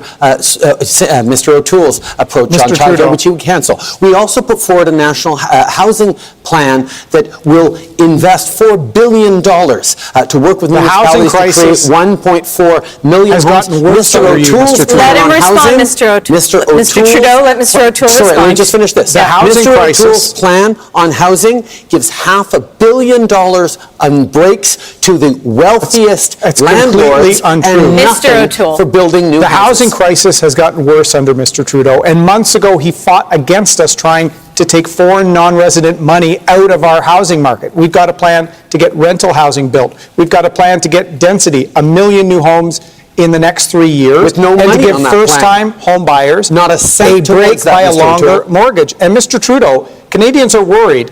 You're going to be taxing their primary home sale. Your That is advisors have said it. untrue. Your candidates have That said is it. It's on untrue. page 14 of his policy book. He's introducing It a new is. tax All right. on the sale of is. homes. Leaders, It's coming there will for be the more middle class. opportunity to speak about these issues. Thank you, because guess what? I'm bringing out Rosemary Barton of CBC News, and she's going to be asking you more direct questions and opening up more opportunities for debate on this theme of affordability. Hey, Rosie. Hey, Shachi, thanks, and good to see everybody. Appreciate you being here. Let's try and get some answers this time, shall we? Ms. Paul, I'll start with you. One of the plans that you've laid out to tackle affordability is a guaranteed livable income. You mentioned it just moments ago. Give people a set amount of money to deal with their lives. There was an expert panel in British Columbia just recently that said that that is not the way forward, that actually is too complicated for the needs of our society, that the needs are too diverse. Why do you think this is still a policy worth pursuing? Guaranteed livable income is a policy whose time has come. We saw at the beginning of the pandemic how many people were thrown immediately into financial crisis because our patchwork system simply isn't working. There is a growing consensus. The members of the Liberal Party voted for it at their convention. The members of the NDP party voted it at their convention. 50 senators signed a letter calling for it. The time has come to ensure that everyone has the support that they need to live in dignity in this country.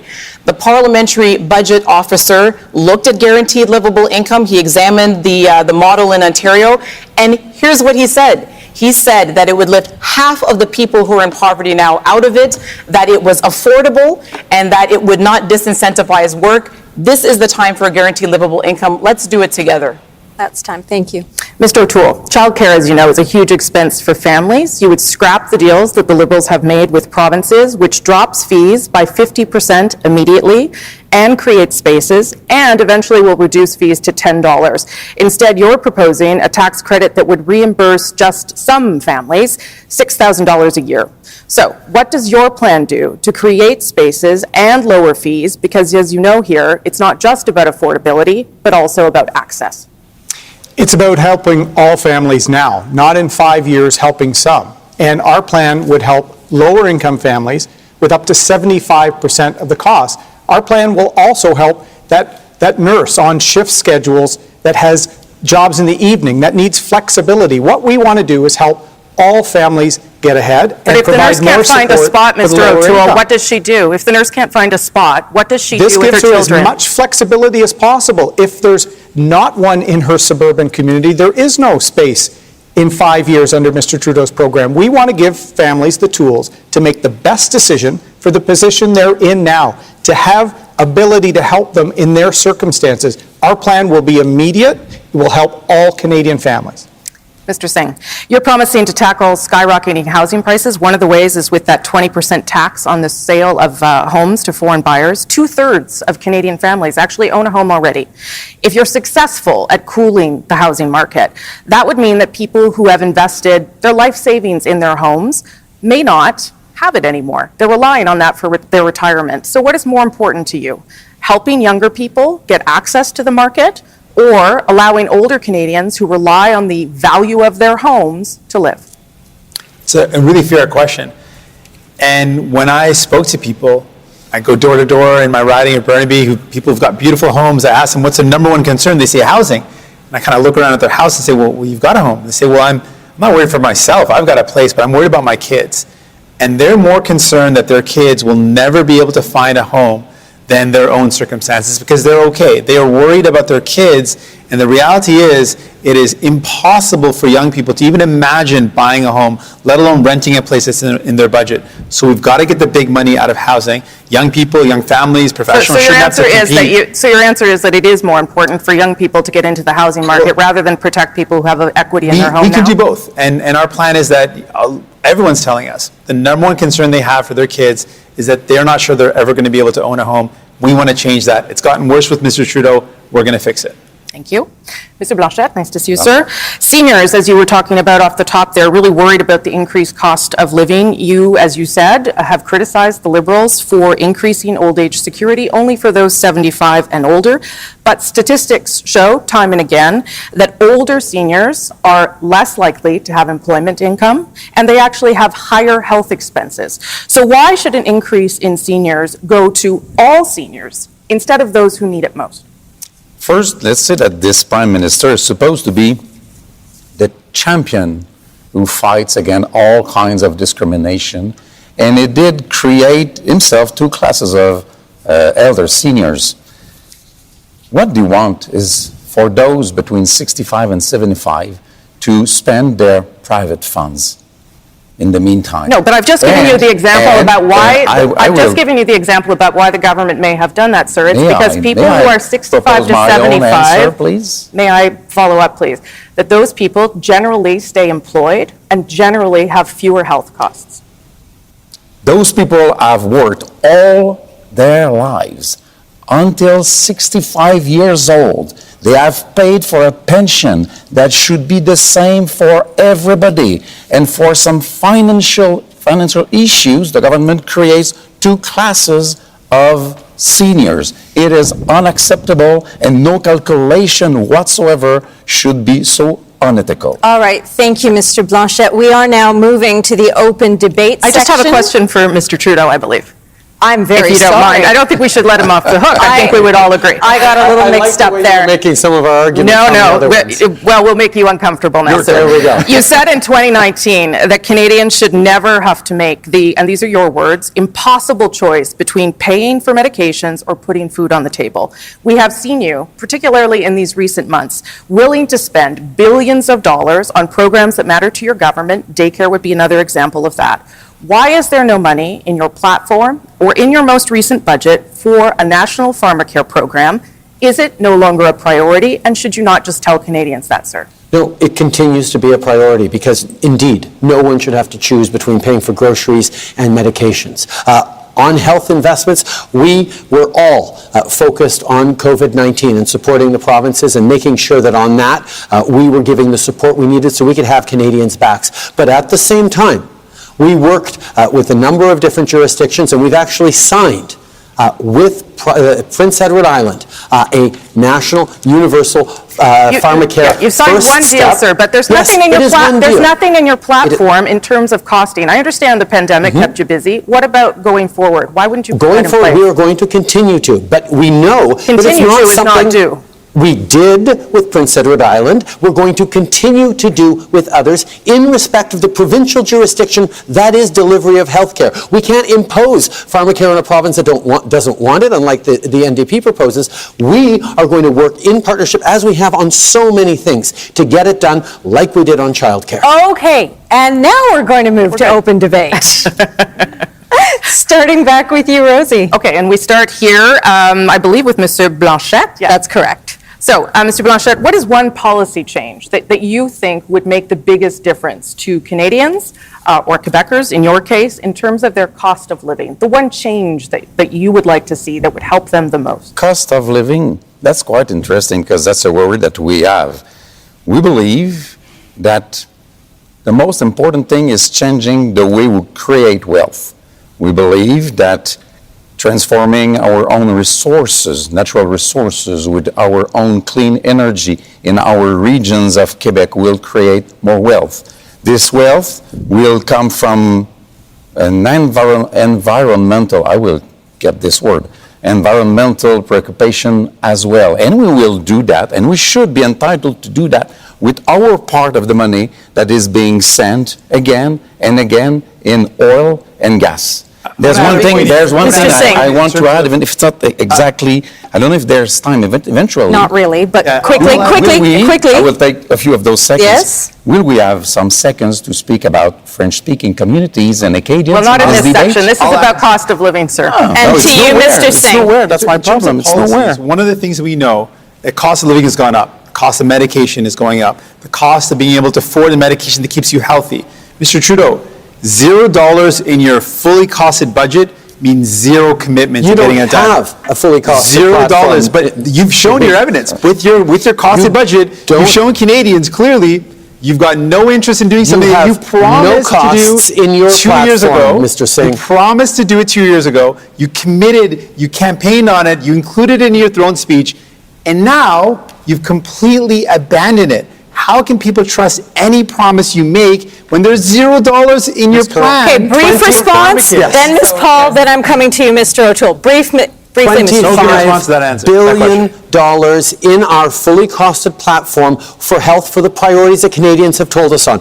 Better support for seniors in care, better support for mental health services across the country, particularly for young people, and access to a primary care doctor or team. That is what $25 billion over the next 4 years gives. Mr. O'Toole's money for health is backloaded to 6, 7, 8, 9, 10 years from now. All right, Mr. Trudeau, thank you, Ms. Paul. I'm reminded what the question was. The question was what policy would have the biggest impact on people's cost of living. Ms. Paul. And I think that we have a perfect example of this again here, because the biggest thing that could make a difference in the cost of living for people is a change in the culture in Ottawa. It is so painful for me because I've had the experience of, again, having my grandparents work until they were 75 and living 600 and 800 square feet and wondering how we were going to feed ourselves some nights. I've had that experience, and I know that 1 day of delay is too much. So when I think that we could have been in Parliament now working to get people the help that they need. What is the policy, Ms. Paul? These are anecdotes. What is the policy? It's not an anecdote. The thing that we need is a change in the culture. I see you, Mr. It's a change in O'Toole. the culture because there are several parties on this platform right now that agree on guaranteed livable income and universal pharmacare and childcare.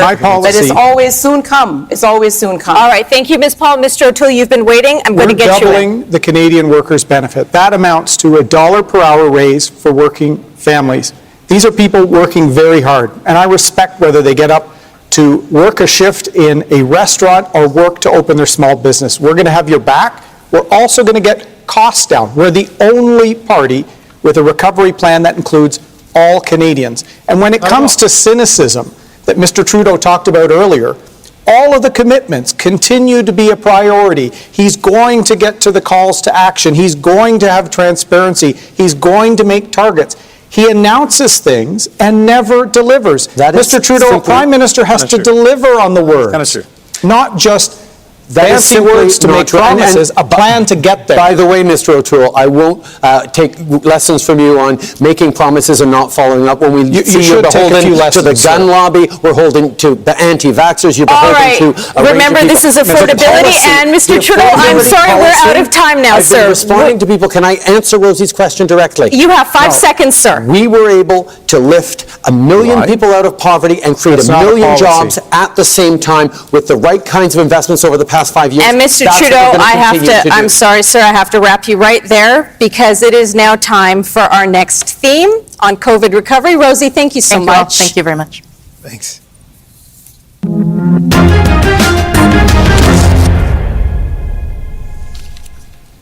Okay, from Saskatchewan, Ethan Herman is standing by in Saskatoon. He's an undecided voter, and he wants to hear from you about COVID recovery. Hey, Ethan, go ahead. Hey, good evening, leaders. My question is this.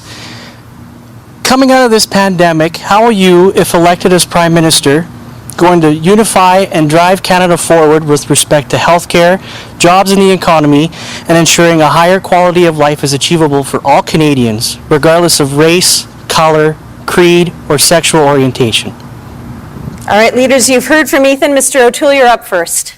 Thank you, Mr. Herman. That is exactly why I launched Canada's Recovery Plan on the first day of the campaign. We're going to create 1 million jobs in 1 year. We're going to clean up the accountability mess in Ottawa. We're going to have national leadership on mental health. We're going to be more ready for a pandemic, and we're going to get our finances under control. I want to get people working. I want to give families a break. And since the moment I became Conservative leader, I've been reaching out. Whatever your background, your faith, your color, your sexual orientation, whether you're Indigenous, whether you're a new Canadian, you're important to Canada's recovery, and you're important to the Conservative Party. And I'd ask you to look at Canada's Recovery Plan. After these 18 months as a country, we need a plan and a leader that will actually deliver. Thank you, Ms. Paul. Thank you, Mr. Herman. And I swear I did not line up that question. He's not a ringer. But this really comes to the heart of the matter, which again is about changing the culture of politics in Ottawa. We have heard from outgoing MPs in the last Parliament how incredibly important that is, that the culture has become toxic, that has become hyper-partisan. And, you know, there used to be a time, I worked as an intern in a nonpartisan way in the Ontario legislature. You know, you would make a fuss and question period, and then you'd get to work across party lines and committees to find the solutions to help people in Canada. And so we need less partisanship. We need more diverse voices so that we can get the access to the best ideas in a more cooperative and collaborative way. Mr. Singh. Thank you. Mr. Herman, thank you for your question. And your question touched on a number of things. Healthcare is something very near and dear to my heart. And we've seen in this pandemic that our healthcare system simply hasn't been there. It is not because of the pandemic. A lot of these problems were there from before. So our commitment is to invest in our healthcare system, to defend it. Unlike Mr. Trudeau and Mr. O'Toole, who believe in private long-term care delivery, we want to get out profit, get out the greed from the delivery of long-term care. We want to invest in pharmacare for all, not promise it in 2019 and then have $0 to commit towards it. We want to see everyone have access to medication. We want to include dental care into our healthcare system and mental health services. And to do all that, we want to make sure that the billionaires start paying their fair share so we can invest in you. Thank you, Mr. Singh. Mr. Trudeau. Ethan, I think the folks on the stage missed the very first part of your question, which is, you know, once we get out of this pandemic, and yes, we have plans for being even more ambitious on climate change and making sure people get good jobs, but we have to get out of this pandemic first. And that's why the unequivocal leadership that we've shown as a government on making sure that everyone gets vaccinated is what's going to get us through. We cannot rebuild the economy until we get through this pandemic. And unfortunately, Mr. O'Toole, who says he wants to get all of Canada vaccinated to 90% in the coming 2 months, can't even convince his own candidates to get vaccinated to 90%. We have to get through this. We are unequivocal that vaccinations are the way to do it. Thank you, Mr. Trudeau. Mr. Blanchette. I think Mr. Trudeau forgot the second part of your question, which is about health care. Let's be efficient. Healthcare is a jurisdiction of the provinces and Quebec. Those are the territories, the jurisdictions who should have the resources to do their job. The promises of the Conservatives is 3.5% of increase a year for the first 3 years, which is very far from what the provinces asked for. And what the provinces asked for is not even in the program of Mr. Trudeau. So it will be hard to be efficient if those who are responsible of healthcare do not have the resources which are owed to them. Thank you, Mr. Blanchette. Thanks, Ethan, for your question. Have a good night. We're going to let you go. It is now time, Ms. Paul and Mr. Singh, to go face-to-face, starting with Ms. Paul. And I want to talk about Canada's parallel pandemic, the opioid crisis. Since it has taken hold, more than 20,000 Canadians have died, often in the shadows. This is an insidious killer that is tearing families apart. To both of you, starting with Ms. Paul, does the political will exist to confront it?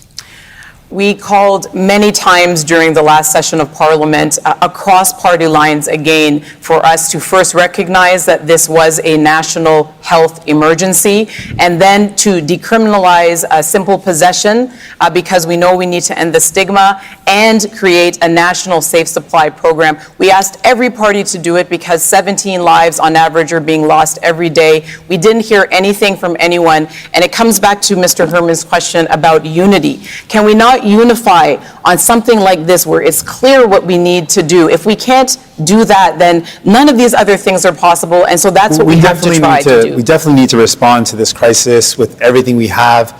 We've long called for it to be declared a national public health emergency, and what we know is the approach that has been taken for decades simply doesn't work. The approach of arresting someone, putting them through the criminal justice system, putting them in jail does not make communities safer, and it doesn't help people. So we have been saying, and I believe very firmly, we need to provide healthcare responses to people that are dealing with addiction.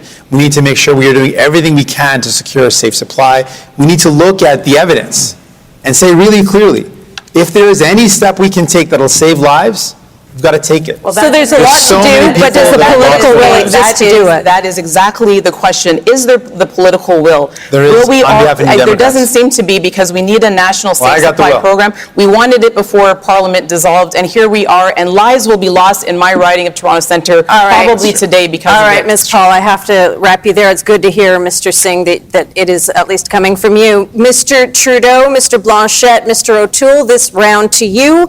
Starting with Mr. Trudeau. During the pandemic, Canadians watched in horror the suffering of their most vulnerable and frail loved ones in long-term care. What if tomorrow you had to place a family member in a long-term care facility? Would you do it? Beginning with you, Mr. Trudeau, Mr. O'Toole, Mr. Blanchette, you may jump in. Tomorrow is my mom's 73rd birthday, so that is certainly something we're reflecting on, but she's doing wonderfully right now. We won't have to make that decision right now. Don't worry, Mom. The reality is we've heard from seniors across this country who've been tremendously worried through this pandemic, and family members worried about that. We know that the conditions of work for the people who are in those long-term care homes are often dictating the conditions of care for seniors, which is why we propose to hire 50,000 new personal support workers, working with the provinces with the money for that. Also increasing the minimum salary to $25 an hour for people who care for our elders and most vulnerable. So if you had to put mom in long-term care, you would do it? I would make sure that, yes, that they are people who are properly well cared and This that is there where is we need enough of a partnerships. proportionate. Mr. And that's O'Toole. where we will work with the provinces to deliver exactly that, because we put Thank real you. money Thank you, forward for Mr. that. Trudeau. Mr. O'Toole. This is where we need partnerships for long-term care for the CHSLD in Quebec. We're going to have a $3 billion fund that the provinces can draw on for infrastructure upgrades to long-term care.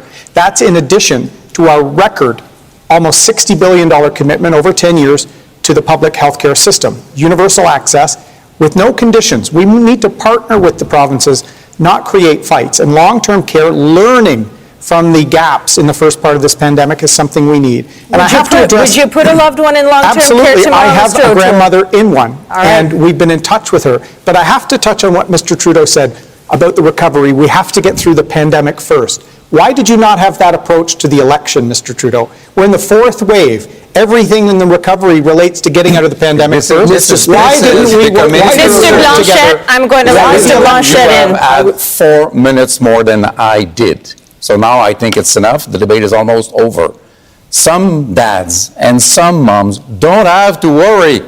They will have the money, of course. Some do. And in order to give them the care they need, the care they deserve, those responsible for those cares, provinces and Quebec, should have, without conditions, because it is their responsibility, their knowledge, their expertise, the resources required. When the Army came in Quebec, they wrote a report afterward. What did they say? They did not say Quebec is not good enough to take care of its seniors. They said they lacked resources. They lacked the money. Thank which you, was Mr. kept by Blanchet. the federal Leaders, government. we are starting to get out, we're running out of to- time. I am sorry, Mr. Trudeau, you've had the most time tonight. I'm sorry, Mr. Trudeau, we are now moving on to our final journalist of the night. I am welcoming Evan Solomon from CTV News. He's going to be putting questions to you on COVID recovery, starting with Mr. Singh. Hey, Evan. Hi, Shachi, and hi, leaders. Good to see all of you. Mr. Singh, I'll start with you, sir. Your pandemic recovery plan is uncosted. You have no plan to balance the books, but you promised to pay for your expensive promises, new programs like universal dental care with taxing the super rich and taxing corporations. What specifically would you do to create the 1 million jobs you're promising and make sure Canada stays competitive? We have the only credible plan that's not going to cut help to Canadians, that's not going to put the burden back on the same people that have struggled. We're the only ones on this debate table that can say clearly we would tax the billionaires, we would make sure companies like Amazon start paying their fair share so we can invest in those new jobs, so we can invest in people. Left to Mr. Trudeau or Mr. O'Toole, they are going to put the burden back on you. They've already started. Mr. Trudeau has already started by cutting the CRE, cutting help to people. But what new programs, sir, specifically? Well, I believe in making sure we invest in pharmacare, we invest in dental care, we invest in retrofitting homes and buildings. In doing this, we're going to lower the cost of living, help people save money, but also create jobs by investing in the future economy, the economy of the future. All right, Mr. Trudeau, to you. Only 4 months ago, you released a budget that was billed as a pandemic recovery program, a plan that had $101 billion of new spending. Since then, COVID numbers are up, growth numbers are down. Now you got a new plan that adds $78 billion of new spending, essentially rendering your last budget out of date.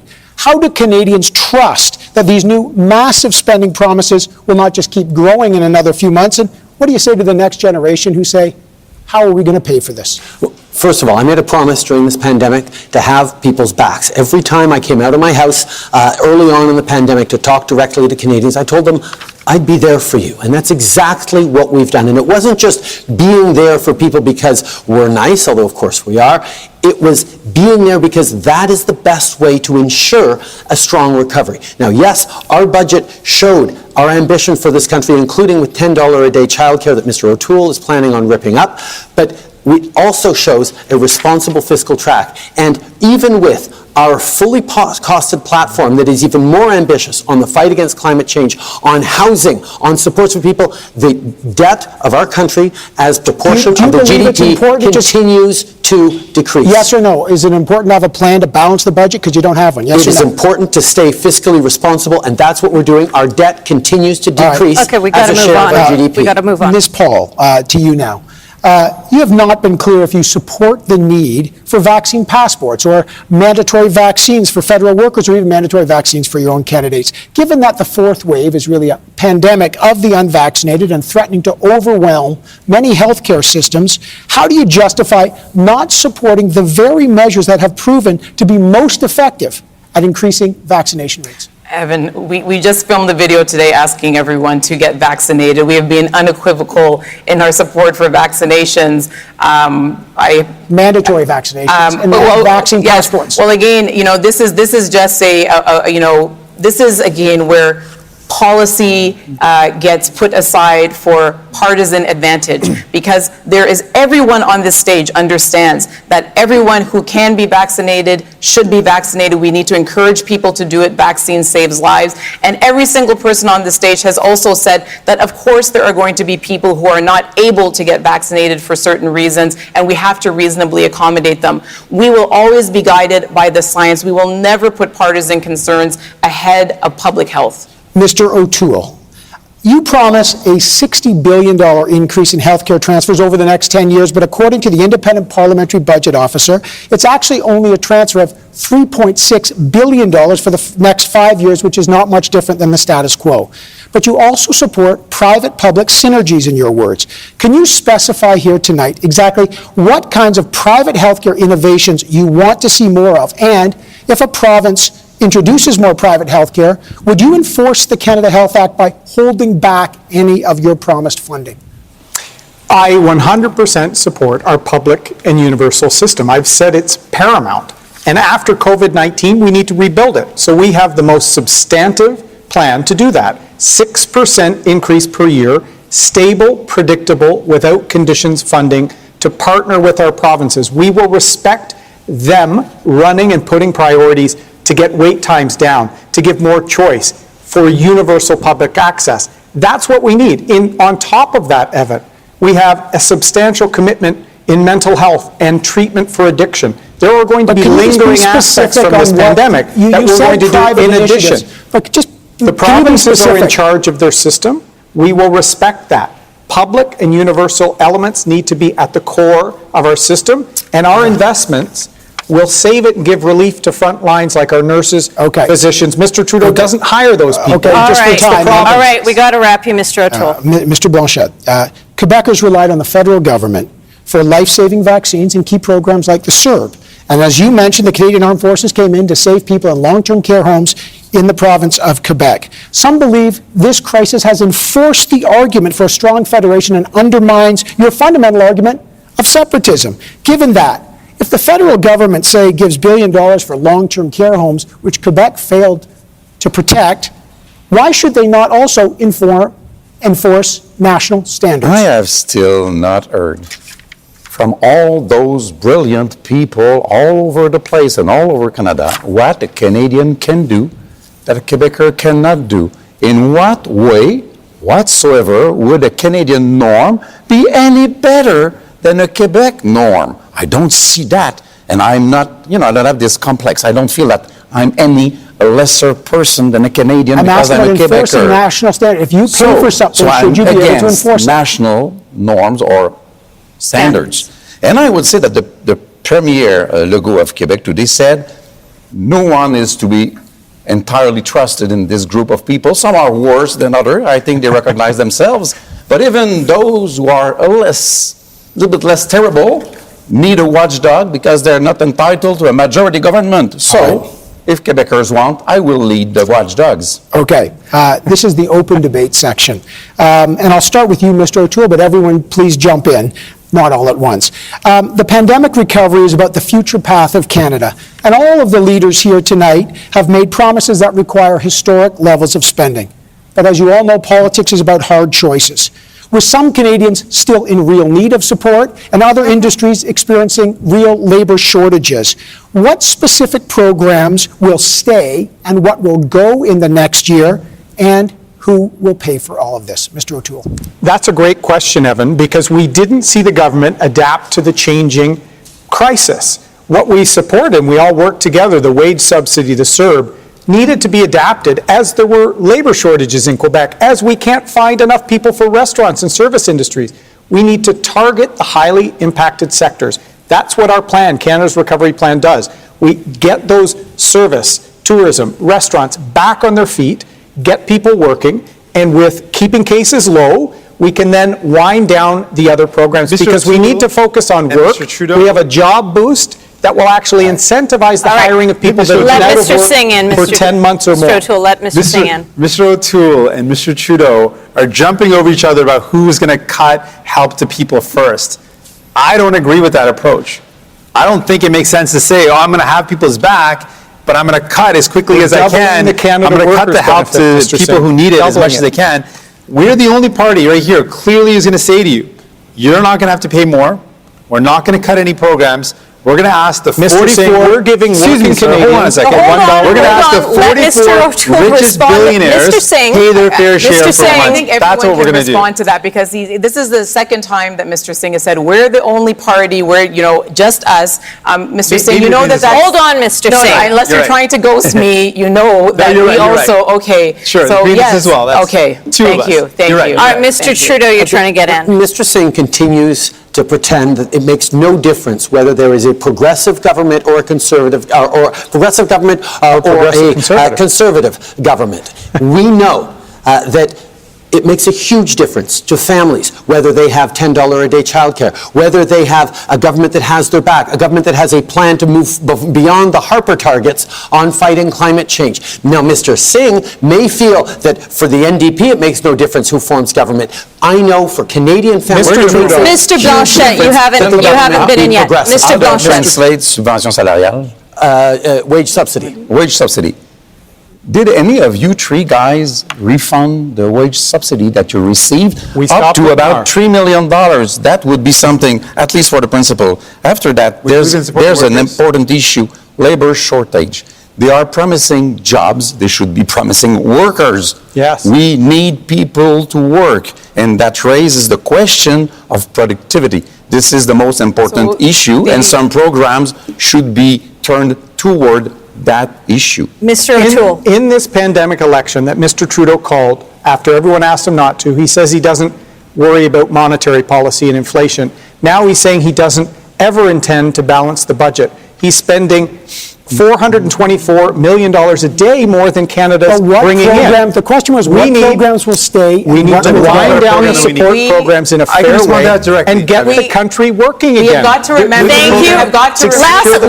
minute of play, leaders. Last minute of play. Ms. Paul, 5 seconds to you. I'm coming to you, Ms. Paul. Thank you. We have got to remember the pandemic is not over, and all over this country, people still need the benefits. They should be there until the pandemic is over. And to the people of Canada, it is unfortunate we are in this election. You can see that there is a lot of work left to do. We need to get back to doing it in a more cooperative Okay, way. thank you, Ms. Paul. One of the Mr. Singh, I see you, programs- Mr. Trudeau. Mr. One of the Singh. specific programs, we demanded 22 times in Parliament for Mr. Trudeau to expand was paid sick leave. Because in this pandemic, people had to make the impossible choice going into work sick or not being able to because they couldn't pay their bills. 22 times over 18 months, we demanded an expansion, and Mr. Trudeau said no to you and said no to your family. Last word to you on Actually this, Mr. Trudeau. expanding sick leave to 10 days of paid sick leave for federal the industries. election, Now, after in the election, and this is 22 times important, of asking for you have seen tonight the extreme differences between the perspectives Okay, of these parties. leaders? We need Canadians to make the right choice Leaders, so we that can is move it. forward together. We're out of time. Evan, thank you. Leaders, thank you for your participation tonight. That's it for the English Language Leaders Debate. Voting Day is September 20th. Get your ballots. Make sure you're registered. On behalf of the Leaders Debate Consortium, I want to thank the crew, the producers, everyone who made this happen. I'm Shachi Curl. Good night. Thank you very much. Good night. Thank you. September 10th through the 13th, we will have the opportunity for us to cast an early ballot. If you have decided that on who it is that you want to vote for, you have the opportunity through September 10th through 13th to do that. So more or less this coming weekend. After that, we move forward to September 20th for the general election, and we hope everybody does go out there and vote. This is a democratic society. We need all of us to get out there and vote and do what we're supposed to do as citizens of Canada, and at least cast a vote for someone. Thank you for listening to Policy and Rights here on Depictions Media Radio. I am Michael Clogs, your host.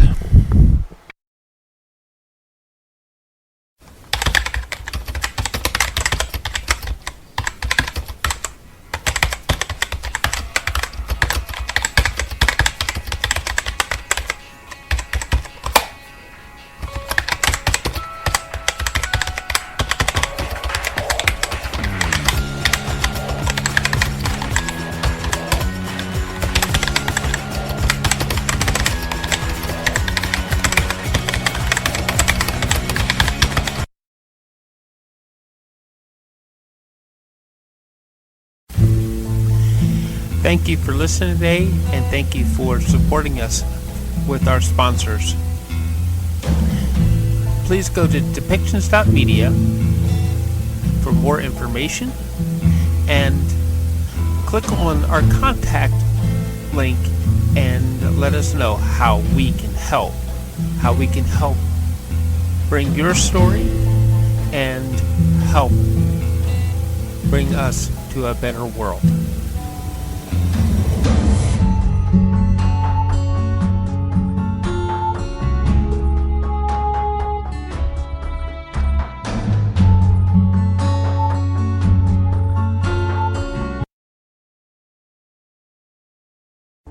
This show has been produced by Depictions Media.